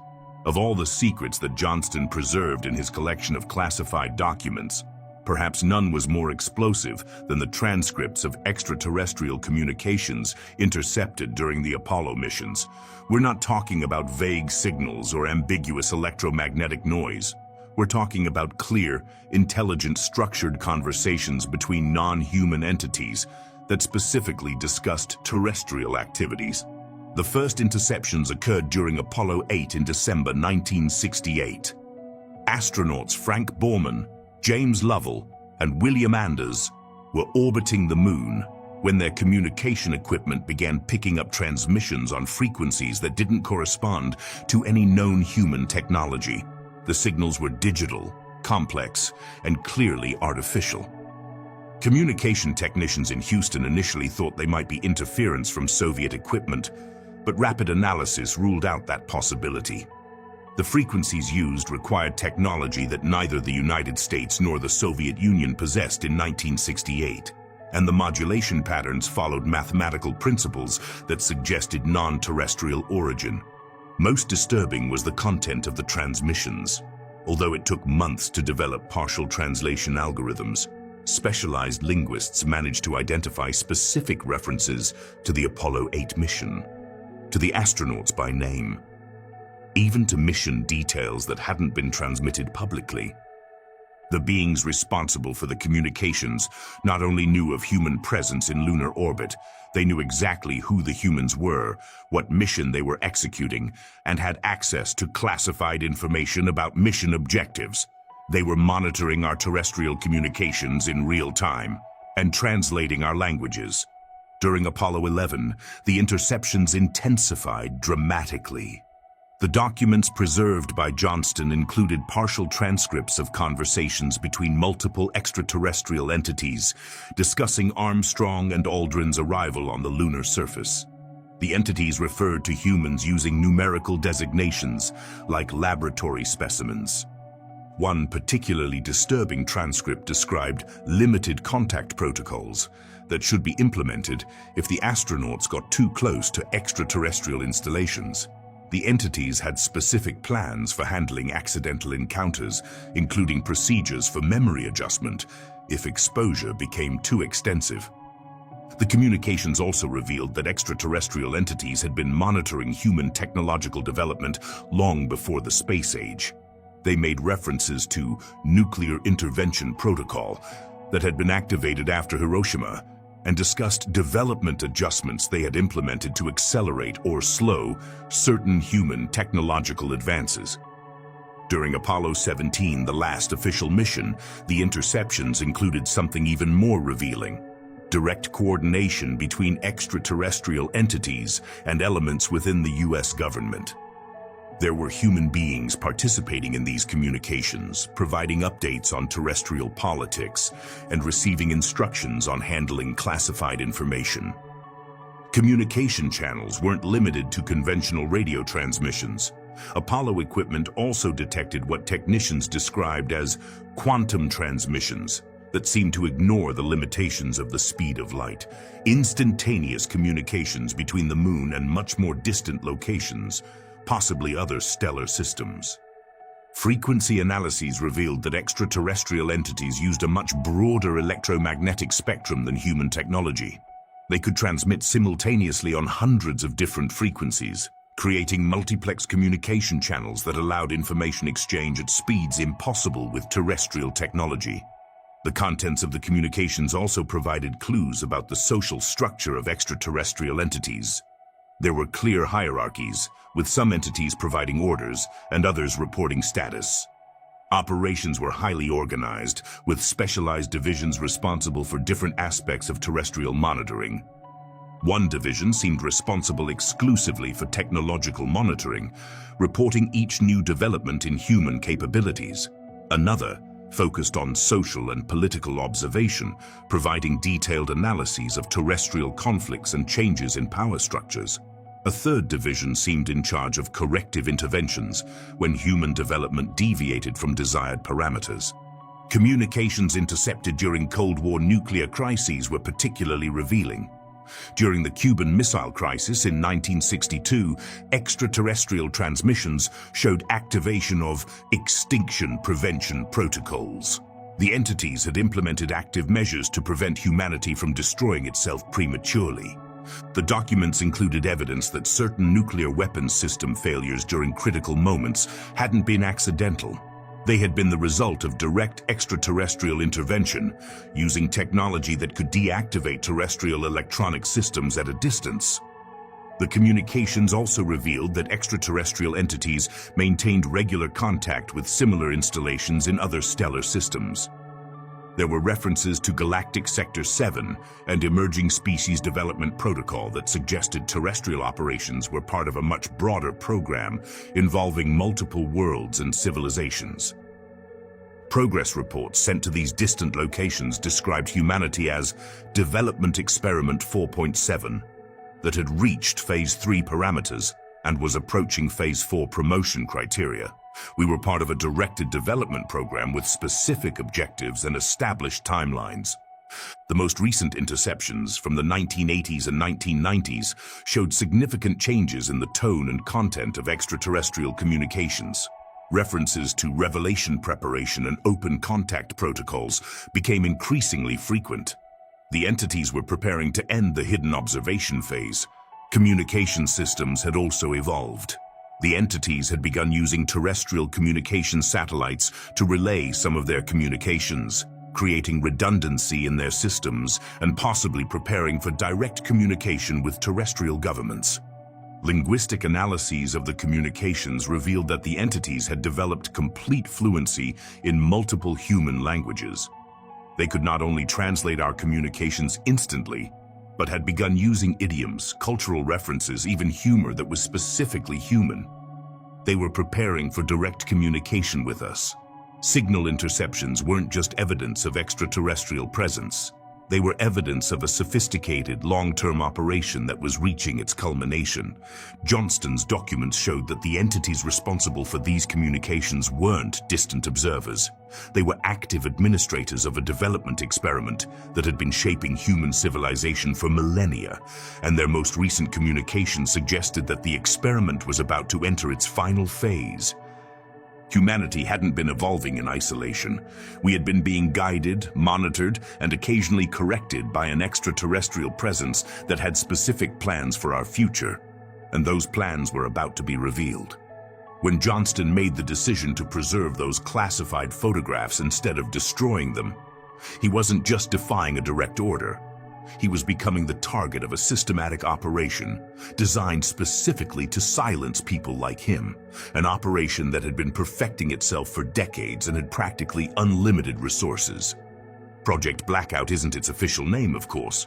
Internal documents refer to it as Informational Security Maintenance Program, or simply ISMP. But the employees who worked on it knew it by its true purpose: making inconvenient witnesses disappear from public view without leaving obvious traces of government retaliation. The operation functioned on multiple levels, coordinating between agencies that officially didn't even know of each other's existence. The CIA handled intelligence and tracking. The FBI took care of domestic investigations and legal pressure.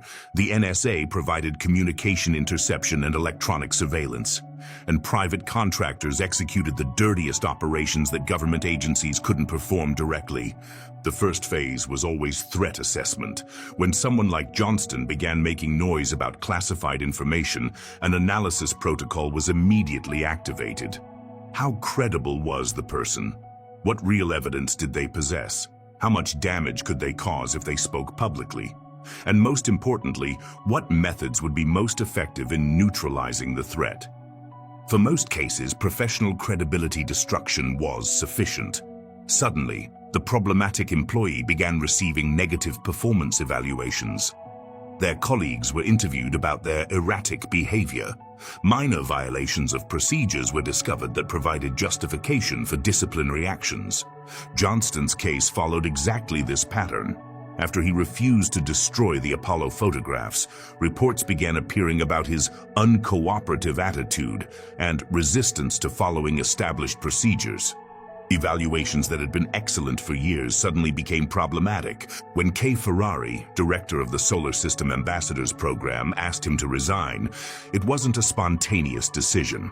It was the result of weeks of pressure from multiple NASA departments, coordinated with offices that officially had nothing to do with the Solar System Ambassadors Program.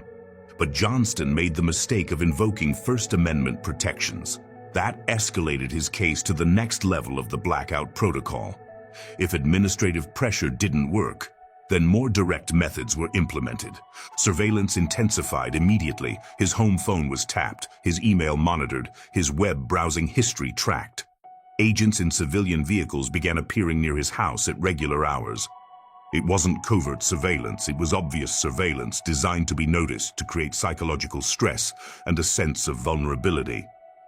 His finances were audited by the IRS. His security clearances were reviewed for routine reasons. Former colleagues received visits from agents asking about his mental stability and political activities. The message was clear. Talking about classified information had consequences that extended beyond employment. Donna Hare experienced similar techniques when she began talking about airbrushing departments at NASA.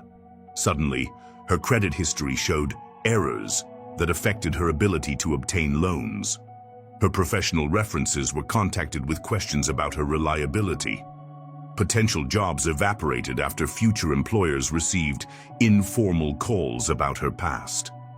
The methods evolved with technology. In the 80s and 90s, credibility destruction became much more sophisticated. Computerized records could be subtly altered to create patterns of problematic behavior. Background databases could be modified to include questionable associations or instability indicators. Social media created new opportunities for discrediting operations. Fake profiles could be created to make embarrassing comments. Photographs could be digitally manipulated to suggest inappropriate behavior. Browsing histories could be planted to imply interests in extremist or illegal material. For the most persistent cases, private contractors specialized in what they euphemistically called security problem resolution were used. These companies operated in legal gray areas, using former intelligence agents and retired military personnel to execute operations that government agencies couldn't perform officially. Methods included systematic harassment designed to appear like unfortunate coincidences, recurring mechanical problems with vehicles, random interruptions of public services, burglaries that specifically focused on documents and equipment related to whistleblowing activities, implicit threats transmitted through apparently casual encounters. Witnesses' families also became targets: children who suddenly had problems at school, spouses who faced inexplicable professional difficulties, relatives who began receiving unwanted attention from various government agencies. The message was that speaking out not only had personal consequences, but put the entire family at risk. Professional support systems were also penetrated and neutralized. Lawyers representing whistleblowers found that their other clients began facing problems. Journalists investigating classified stories discovered that their sources suddenly dried up. Civil rights organizations providing support were subjected to intensive audits and compliance investigations. International coordination was also part of the system. Witnesses who attempted to seek refuge in other countries found that their problems followed them. Allied governments cooperated in extradition and deportation operations. Even traditionally neutral countries could be pressured to deny asylum to particularly problematic whistleblowers. But Project Blackout also had weaknesses, and these became more apparent in the digital era. Information was harder to control when it could be copied and distributed instantly on a global level. Support networks for whistleblowers became more sophisticated, using encryption technology and anonymous networks to protect communications. Massive leaks like those of Chelsea Manning, Edward Snowden, and Julian Assange revealed the existence of surveillance and retaliation programs that the public had never suspected. Techniques that had worked for decades suddenly became counterproductive, generating more public attention toward the problems they were supposed to suppress. Document preservation also became more difficult to prevent. Digital copies could be stored in multiple locations, encrypted and protected in ways that made their complete destruction practically impossible. Traditional methods of intimidation and suppression began generating the opposite effect, creating martyrs who inspired others to speak out. Johnston had survived decades of Project Blackout pressure because he had taken precautions that other witnesses hadn't considered. He had distributed copies of his evidence to multiple secure locations. He had established communication systems that would activate automatically if something happened to him. And he had meticulously documented every attempt at intimidation and retaliation. His survival as a credible witness had inspired other NASA employees to preserve their own evidence. Project Blackout, designed to silence individual witnesses, had inadvertently created an internal resistance network that became stronger with each suppression attempt. The era of effective silencing was ending, and the architects of Project Blackout were beginning to realize that their traditional methods were no longer sufficient to maintain secrets of this magnitude. The documents that Johnston preserved didn't just reveal the existence of extraterrestrial presence on the moon, they also revealed something equally shocking. Information about this presence had been shared with a selective circle of world leaders for decades. Not all governments knew the complete truth, but those who knew had formed a secret alliance to manage the situation. The first evidence of international cooperation in the cover-up appeared in documents dated 1969, immediately after Apollo 11. A classified diplomatic cable mentioned urgent consultations with principal allies about sensitive lunar findings and the need for coordination of public responses to maintain consistency in official narratives. The Inner Circle countries included the United States, United Kingdom, France, West Germany, and Canada. These governments had complete access to Apollo mission data, including photographs of extraterrestrial structures and recordings of intercepted communications. Their leaders participated in regular meetings that officially didn't exist, coordinating policies on extraterrestrial information management. The Soviets occupied a unique position in this alliance. Although they were political adversaries of the West during the Cold War, they also had their own encounters with extraterrestrial presence. The documents showed evidence of secret communication channels between Moscow and Washington, specifically to coordinate responses to extraterrestrial incidents. The destruction of the American lunar base by Soviet forces had been the result of a catastrophic misunderstanding about these communication protocols.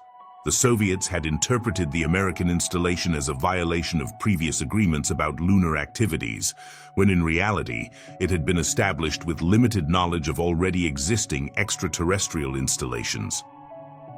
China initially had been excluded from the circle of knowledge, but their inclusion became inevitable after they began their own space program and started detecting anomalies independently. In 1978, Chinese representatives were discreetly included in consultations about sensitive space matters after their lunar probes detected the same structures that Apollo missions had found. Access levels to information varied significantly between different countries. Principal leaders had complete access to data, photographs, and transcripts of extraterrestrial communications. Secondary allies received limited briefings about possible unidentified presences without specific details. Smaller countries simply received instructions on how to respond to public questions about UFOs and extraterrestrial activity. Decision-making mechanisms were also carefully structured. Decisions about public disclosure required unanimous consensus among the 5 principal countries. Any country could veto revelations if it considered they would endanger national or international stability. This veto system had blocked multiple attempts at greater transparency for decades. Economic pressures also played a crucial role in maintaining the alliance of silence. Entire industries depended on technological advantage derived from reverse engineering of extraterrestrial technology. Public revelation could destabilize markets, make certain technologies obsolete, and create demands for more equitable distribution of technological advances. Countries that controlled access to extraterrestrial technology maintained significant competitive advantages in sectors like defense, aerospace, telecommunications, and medicine.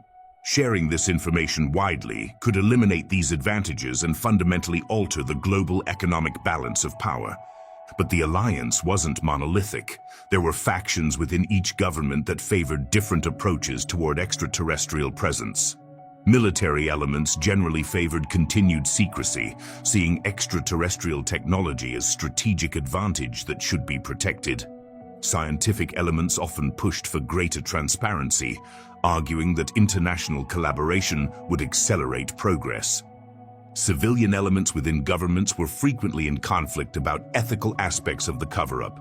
Some argued that the public had a right to know about extraterrestrial presence. Others maintained that premature revelation could cause social panic, collapse of religious institutions, and destabilization of established power structures.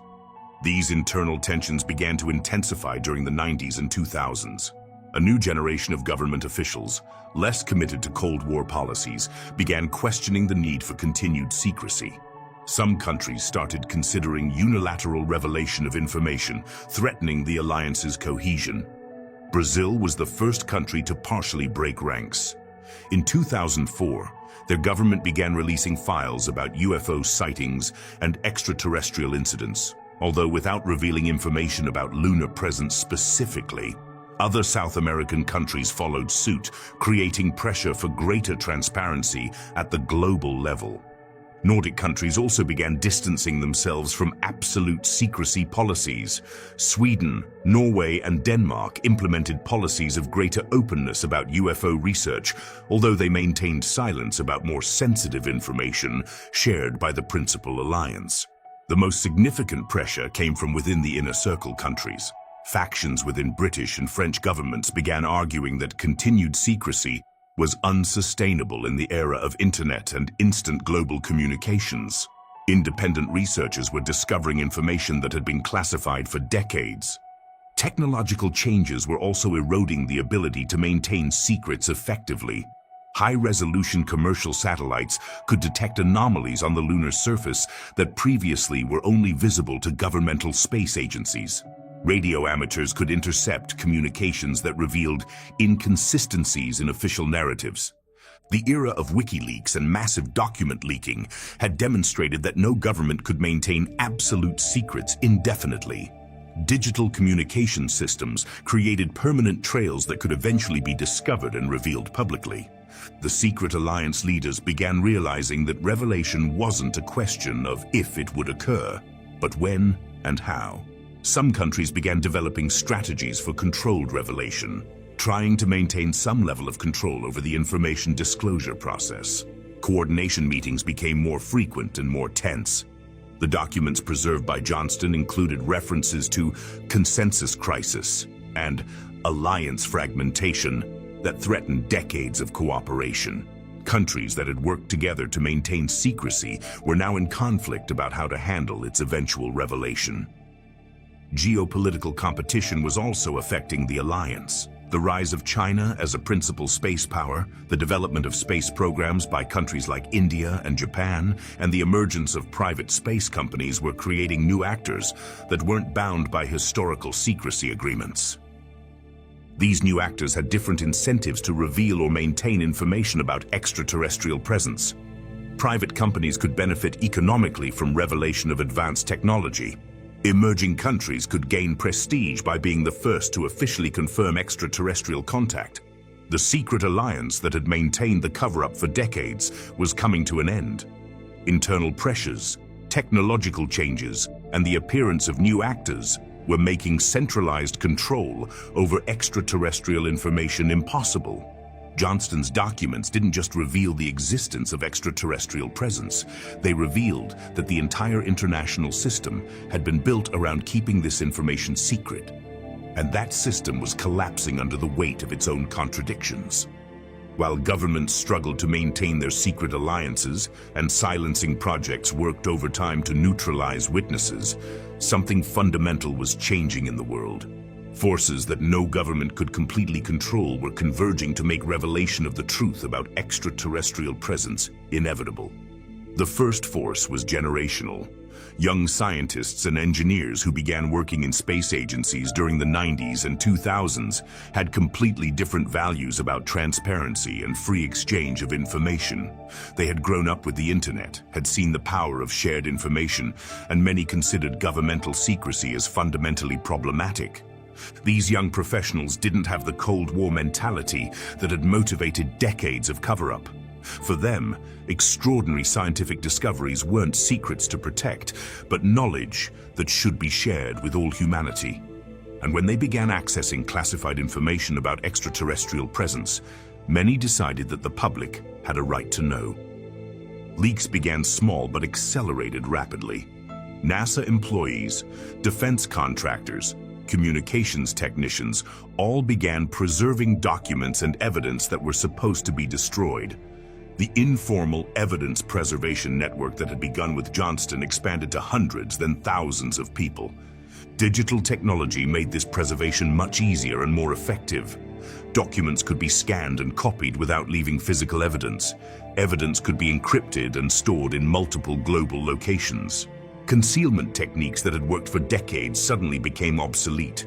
The internet also democratized evidence analysis. Independent researchers could examine governmental data using the same tools that previously were only available to official agencies. Crowdsourcing allowed thousands of people to collaboratively analyze leaked documents, identifying inconsistencies and connections that individual researchers might have missed. Social media exponentially amplified the reach of whistleblower testimonies. When Johnston finally decided to speak publicly about the photographs he had preserved, his story went viral within hours. Millions of people had direct access to his testimony without filtering by traditional media or governmental agencies. The scientific community was also experiencing fundamental changes. A new generation of astronomers, physicists, and engineers was less willing to accept official narratives without independent evidence.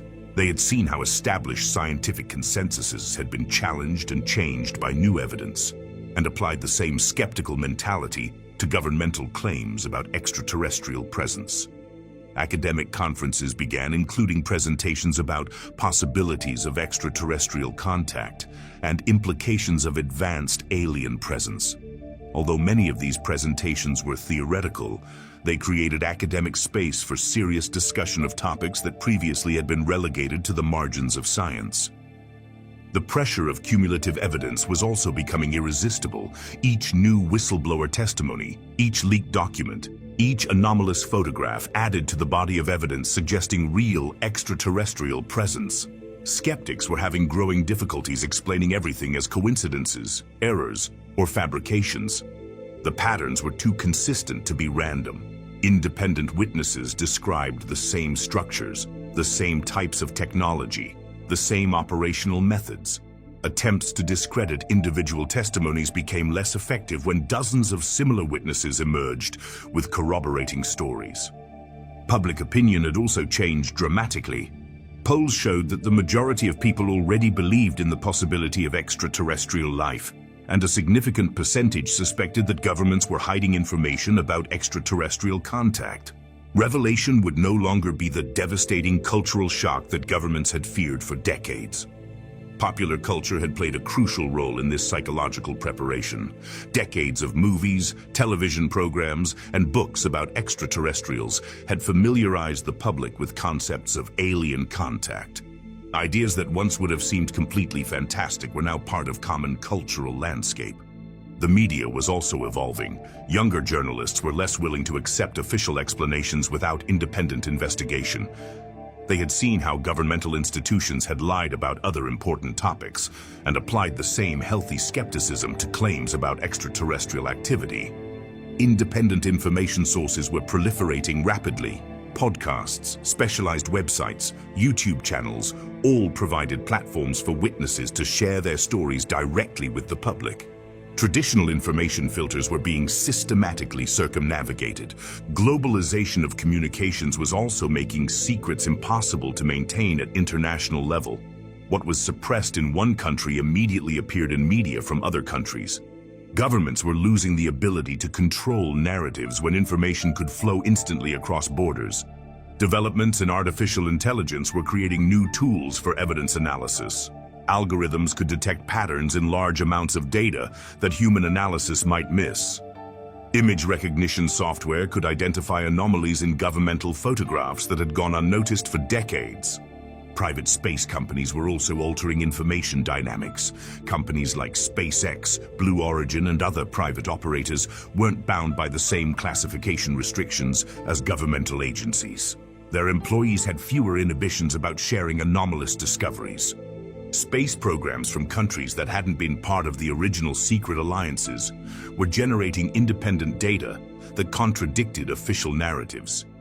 India, Japan, and even smaller countries were developing space observation capabilities that could detect anomalies previously only known to principal space powers.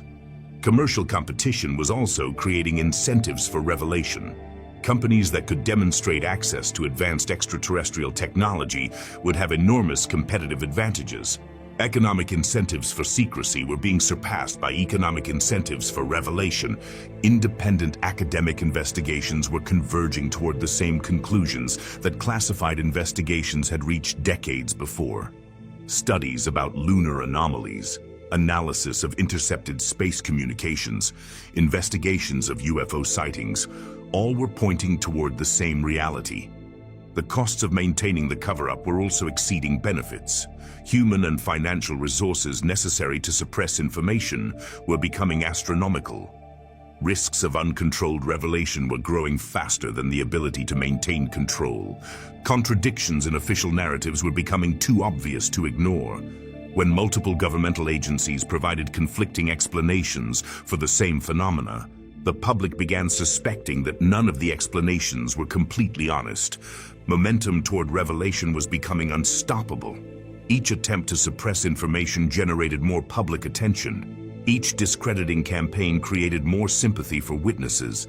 Each official denial generated more skepticism about governmental honesty. The documents preserved by Johnston and other whistleblowers were no longer isolated secrets in the hands of brave individuals.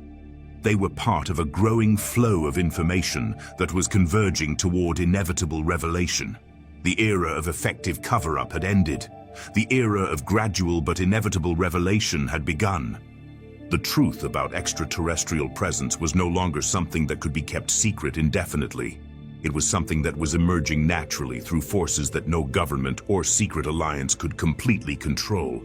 The question was no longer whether the truth would come to light. The question was whether it would come out in a controlled and gradual manner, or whether it would come out suddenly and potentially destabilizing. While forces for revelation were accelerating beyond governmental control, the same agencies that had maintained secrecy for decades were quietly developing plans for the inevitable day when they could no longer keep extraterrestrial presence hidden. protocols for managing revelation and open contact had been in development since the 80s, constantly refined as global circumstances changed. The fundamental document was known internally as Protocol Omega, an 847-page master plan that detailed every aspect of how to handle the transition from absolute secrecy to open contact with extraterrestrial civilizations. The documents preserved by Johnston included sections of this protocol that had never been intended for civilian eyes. Phase 1 of the protocol was gradual psychological preparation, a process designed to accustom the public to the idea of extraterrestrial presence without causing social panic. This process had been in implementation for years without most people realizing it. Controlled leaks were a fundamental part of this strategy. Certain classified documents were deliberately leaked to specific researchers who had public credibility, but who didn't have access to more sensitive information. This allowed basic information about extraterrestrial presence to circulate publicly, while more disturbing details remained protected. Television programs and movies about extraterrestrials were also part of this psychological preparation. Hollywood studios received technical consulting from governmental agencies that ensured representations of extraterrestrials and alien technology were sufficiently accurate to familiarize the public with real concepts, but not so accurate that they revealed operationally sensitive information. Governmental announcements about UFOs that began appearing in recent years were also implementation of Protocol Omega. Official recognition of unidentified aerial phenomena by the Pentagon and other agencies was part of a carefully choreographed process to normalize public discussion about non-human presence. Phase 2 was segmented revelation, gradual introduction of more specific evidence in sequence designed to minimize cultural shock. It began with confirmation that governments had been monitoring extraterrestrial activity, followed by revelation that this activity was more extensive than previously admitted. The protocols specified exactly what information should be revealed in what order. Evidence of extraterrestrial observation of Earth would be revealed before evidence of bidirectional communication. Confirmation of lunar presence would be revealed before details about bases on other planets. Evidence of extraterrestrial technology would be revealed before information about governmental cooperation with extraterrestrial entities. Each revelation would be accompanied by public information campaigns designed to provide context and reassurance. Scientists, religious leaders, and respected cultural figures would be briefed in advance so they could provide commentary that helped the public process new information without panic. Communication systems would also be prepared for handling massive volumes of traffic related to extraterrestrial revelations.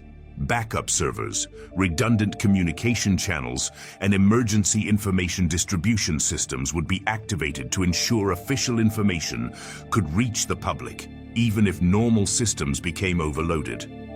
Phase 3 was preparation for direct contact, establishment of protocols for official communication between terrestrial governments and extraterrestrial representatives.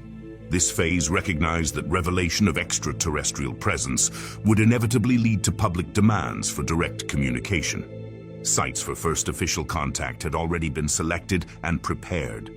Facilities in geographically neutral locations, equipped with advanced communication technology and designed to accommodate both human representatives and possible extraterrestrial visitors with different physical requirements. Contact teams had been training for years, linguists specialized in communication with non-human intelligence, diplomats trained in intercultural protocol, scientists with experience in extraterrestrial technology analysis, even anthropologists specialized in contact with civilizations with dramatically different levels of technological development. Security protocols for direct contact were extensive. Procedures for verifying identity and intentions of extraterrestrial visitors, quarantine protocols to prevent cross-biological contamination, communication systems that would allow contact without risk of technological infiltration of terrestrial systems. Legal frameworks for interaction with extraterrestrial entities had also been developed in secret. Model treaties for trade, technological exchange, and scientific cooperation. legal structures for handling disputes between different species, even codes of conduct for human behavior during official interactions.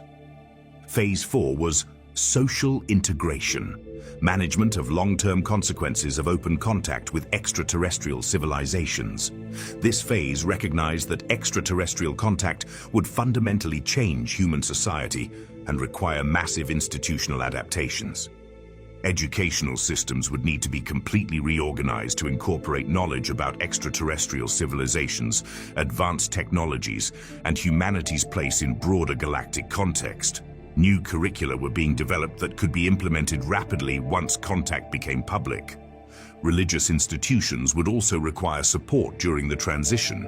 Specialized theologians had been working for years, developing doctrinal frameworks that could incorporate existence of intelligent extraterrestrial life without destroying fundamental belief systems. Economic systems would face massive disruptions from introduction of advanced extraterrestrial technologies. Contingency plans had been developed for managing sudden technological obsolescence, wealth redistributions resulting from access to extraterrestrial resources, and possible collapses of entire industries. Political systems would also need to evolve to accommodate participation in broader galactic governmental structures. New forms of representation, new decision-making mechanisms, new systems of international law that included non-human entities. The protocols also covered non-cooperative contact scenarios, procedures for response if extraterrestrial entities demonstrated hostile intentions, or if factions within extraterrestrial civilizations entered into conflict with terrestrial policies, defense systems that could be activated rapidly, alliances with friendly extraterrestrial factions, even evacuation plans for human leadership if the situation deteriorated catastrophically. Mental health systems would also be prepared to handle diverse psychological responses to extraterrestrial contact. From excessive enthusiasm to paralyzing anxiety, the protocols anticipated that different people would respond in very different ways to revelation of extraterrestrial presence. Information protocols specified exactly how to handle media during each phase of revelation and contact. What information could be shared publicly? What information should remain classified for security reasons? How to coordinate messages between different agencies and countries? But perhaps most revealing about these protocols was their implicit recognition that extraterrestrial contact wasn't theoretical future possibility, but current reality that would eventually be revealed publicly. The plans weren't for if contact occurred, but for when contact became public knowledge. The documents preserved by Johnston showed that governments were no longer trying to prevent revelation of extraterrestrial presence. They were trying to control how that revelation occurred, to minimize social disruption and maintain as much control as possible during the transition toward new reality. Protocol Omega wasn't theoretical plan for hypothetical future event. It was operational plan for managing inevitable revelation of current reality. The extraterrestrials were already here. Governments were already in contact with them, and the only remaining question was how to manage the public's transition from ignorance toward knowledge of this new reality. Dr. Ralph Kennedy Johnston had no way of knowing when he made that fateful decision in his NASA office that he was altering the course of human history. He couldn't foresee that his refusal to destroy a collection of classified photographs would become the moment that marked the beginning of the end of the greatest extraterrestrial cover-up of all time. Johnston had begun his career as a loyal employee of the American space program. Born at Fort Sam Houston in 1942, he had dedicated his professional life to making the human dream of exploring the cosmos a reality. As one of the 4 civilian consultants responsible for training Armstrong, Aldrin, and Collins for Apollo 11, he had been an integral part of the most significant moment in space exploration history. But when he received that direct order to destroy the high-resolution EVA photographs, Johnston found himself at a moral crossroads that would define not only his own life, but the future of scientific transparency. The decision to preserve that evidence required a type of courage that few government employees have ever demonstrated. The personal cost was immediate and devastating. Johnston lost his career, his pension, and his professional reputation. He was subjected to decades of surveillance, intimidation, and attempts at discreditation. His family faced pressures that would have destroyed people less committed to the truth.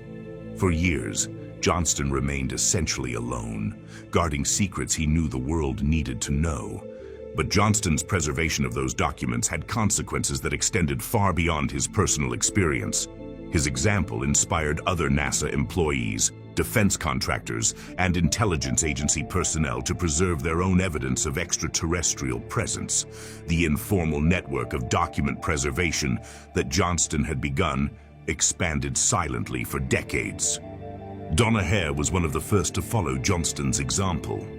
Her testimony about airbrushing departments at NASA provided crucial corroboration for Johnston's claims about systematic suppression of extraterrestrial evidence. Without the precedent established by Johnston, Hare might never have found the courage to speak publicly. Changes in government policy can also be traced directly to Johnston's revelations. When his preserved documents began circulating among independent researchers, they created political pressure for greater transparency in space programs. Congressional hearings on UFOs that began in the 2000s were a direct result of the evidence that Johnston had kept alive. Academic research on extraterrestrial presence was also transformed by Johnston's work. Before his revelations, serious scientists avoided UFO and extraterrestrial phenomena research for fear of professional damage. Johnston's documents provided credible evidence that legitimized serious academic research in these fields. Johnston's scientific credibility was crucial to this change. He wasn't a fringe conspiracy theorist or fame seeker. He was a respected aerospace engineer with impeccable credentials and direct access to classified information. When someone with his qualifications spoke about alien structures on the moon, the scientific community had to pay attention. The media was also altered by Johnston's revelations. Journalists who had previously dismissed stories about extraterrestrial cover-ups began taking these investigations more seriously. The documentary evidence provided by Johnston gave reporters something substantial on which to base their investigations. The impact on public opinion was equally significant. Polls showed marked changes in attitudes toward the possibility of extraterrestrial presence after Johnston's revelations began circulating widely. The public developed greater skepticism toward government denials and greater openness toward the possibility of extraterrestrial contact.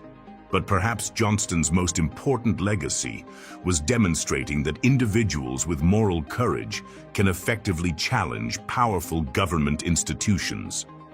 His example inspired whistleblowers in other fields, from domestic surveillance to chemical weapons, showing that preserving evidence of government wrongdoing was both possible and morally necessary.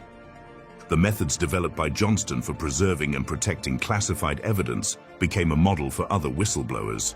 His techniques for distributing copies of documents to multiple secure locations, establishing backup communication systems, and documenting intimidation attempts were adopted by transparency activists worldwide. Johnston's international influence was also significant. His revelations inspired employees of space agencies in other countries to preserve their own evidence of extraterrestrial encounters. The document preservation phenomenon became global, creating an international network of evidence that no individual government could completely suppress. Changes in digital technology enormously amplified the impact of Johnston's work. Documents he had preserved in physical form for decades could be digitized and distributed globally once the internet became widely available. His evidence reached audiences he never could have imagined during the lonely years of secret custody. Legal systems were also influenced by the precedent established by Johnston. His invocations of First Amendment protections to justify preservation of evidence about extraterrestrial presence established legal arguments that other whistleblowers could utilize. Legal frameworks for whistleblower protection expanded partly as a result of cases like Johnston's. Johnston's persistence during decades of pressure and intimidation also demonstrated the importance of long-term commitment to transparency. His refusal to surrender under pressure, even when it would have been easier and safer to destroy the evidence and remain silent, inspired others to maintain their own commitments to truth revelation. Scientific developments that resulted from Johnston's revelations were also substantial. research on extraterrestrial materials, analysis of advanced propulsion technology, and studies of interstellar communication received new impetus when evidence preserved by Johnston demonstrated these were not science fiction topics, but necessary research. The timing of Johnston's revelations was also crucial. If he had spoken too early, before the internet allowed wide distribution of information, his revelations might have been suppressed more easily. If he had waited too long, other forces might have forced revelation in a less controlled and potentially more destabilizing manner. Johnston's personal character was also fundamental to his impact. His modesty, his lack of interest in personal fame, and his consistent focus on scientific evidence rather than sensationalist theories gave him credibility that more dramatic conspiracy theorists never could have achieved. The integration of Johnston's revelations with testimonies from other witnesses created a body of evidence that was much more powerful than any individual testimony. His evidence provided context and corroboration for other accounts, while other testimonies confirmed the validity of his preserved documents. Johnston's legacy also includes changes in organizational culture within government agencies. His example demonstrated that individual employees had power to resist orders they considered ethically problematic. This led to greater awareness about ethical responsibilities among government personnel. Finally, Johnston demonstrated that truth, once preserved, would eventually find a way to emerge. His patience during decades of secrecy was justified when technological and social changes finally created conditions where his evidence could be effectively revealed.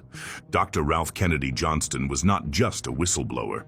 He was the human catalyst who transformed the extraterrestrial cover-up from permanent secret to inevitable revelation. His courage to act according to his moral convictions, even facing devastating personal consequences, changed the course of human history. Without Johnston, we might have continued living in ignorance about extraterrestrial presence for decades more. With Johnston, humanity began its journey toward a new era of cosmic knowledge and eventual participation in the broader galactic community. We are on the threshold of the most profound transformation in human history. Everything that Johnston preserved, all the secrets that governments tried to bury, all the evidence of extraterrestrial presence that has been emerging, is leading us toward a moment that will completely redefine what it means to be human in this universe. The classified documents that Johnston saved from destruction didn't just reveal that we are not alone. They revealed that we have never been alone. For millennia, our species has been being observed, studied, and subtly guided by civilizations that reached technological maturity when we were barely learning to use tools. This revelation changes everything. Every aspect of human society, from science to religion, from politics to economics, will have to be reconsidered in light of this new reality. We can no longer pretend that we are the only intelligence in the cosmos, developing in cosmic isolation. The scientific transformation will be the most immediate and dramatic. Access to extraterrestrial technology that has been being studied in secret for decades will finally be available to the global scientific community. Advances that would take centuries of normal research can be achieved in years or even months. Imagine the possibilities. Energy sources that generate no pollution and can provide energy abundance for all humanity. Propulsion systems that make interstellar travel not only possible, but routine. Medical technology that can repair the human body at the cellular level, potentially eliminating diseases and dramatically extending human life. The materials that were found in lunar structures and have been being analyzed in classified laboratories have properties that will revolutionize construction, manufacturing, and engineering. Materials that self-repair, that can change their characteristics according to specific needs, that are stronger than anything we have developed, but also lighter than air. Instantaneous communication across interstellar distances, which signal interceptions demonstrated is possible, will transform not only how we communicate on Earth, but how we participate in broader galactic conversations. We will no longer be limited by the speed of light for information exchange. But technological changes will be only the beginning. Social transformation will be equally profound. Confirmation that we exist within a galactic community of intelligent civilizations will necessarily alter our perspectives on nationalism, territorial conflict, and competition for resources. When you realize that the universe's resources are essentially infinite, that extraterrestrial technology can provide material abundance for all humans, many of the conflicts that have defined human history become obsolete. Wars over oil lose meaning when you have access to unlimited clean energy. Territorial disputes become irrelevant when you can create habitats in space or terraform other worlds. Political evolution will also be inevitable. Government systems designed to manage isolated societies on a single planet will have to adapt for participation in galactic political structures. New forms of representation, new decision-making mechanisms, new concepts of citizenship that extend beyond planetary borders. The economic impact will be revolutionary. Entire industries will become obsolete while new economic sectors emerge. But the material abundance that extraterrestrial technology makes possible could also eliminate the scarcity that has been the foundation of all human economic systems. When you have technology that can convert abundant raw materials into any necessary product, when you can generate energy without limitations, when you can produce food without traditional agriculture, fundamental concepts of scarcity-based economics cease to apply. Cultural transformation will be equally dramatic. Art, literature, music, everything will be influenced by our new understanding of our place in the cosmos. New forms of cultural expression will emerge when human artists begin interacting with art forms from extraterrestrial civilizations. Educational systems will have to be completely redesigned. Students will need to learn not only about human history, but about galactic history. Not only about terrestrial science, but about scientific principles that apply across the cosmos. Not only about human cultures, but about the societies of multiple intelligent species. Religious institutions will face both challenges and opportunities. Some religious interpretations will have to be revised in light of evidence of multiple intelligent civilizations. But new spiritual perspectives will also emerge based on our place within a vibrant cosmos full of conscious life. The development of cosmic philosophy will be necessary. Questions about human purpose, about interspecies ethics, about responsibilities toward less developed civilizations, about our role within the broader galactic community. These questions will require completely new philosophical frameworks. Space exploration will accelerate exponentially. With access to extraterrestrial propulsion technology, humanity will be able to establish colonies on other planets within our solar system in a matter of years, not decades. Travel to other stellar systems will become possible within a generation, but we will also face significant challenges during this transition. Not all humans will adapt easily to these revolutionary changes. Some will resist the new reality, preferring to cling to previous conceptions about humanity and our place in the universe. Inequality in access to new technology could create social divisions deeper than anything we have experienced before. If some humans have access to dramatic life extension, telepathic communication, or enhanced physical capabilities while others do not, the resulting differences could fragment the species. Integration with extraterrestrial technology will also raise questions about human identity. If we can enhance our physical and mental capabilities using alien technology, at what point do we stop being human in the traditional sense? What aspects of humanity do we want to preserve and which are we willing to transcend? Relations with extraterrestrial civilizations will also be complex. Not all species we encounter will have benevolent intentions toward humanity. Some might see us as competition for resources, as subjects for experimentation, or simply as irrelevant to their own objectives. We will have to develop diplomatic capabilities for navigating relationships with beings whose mentalities and motivations might be fundamentally different from ours. Communication with species that evolved in completely different environments, that develop societies based on principles we have never considered, will require levels of mental flexibility that few humans have developed.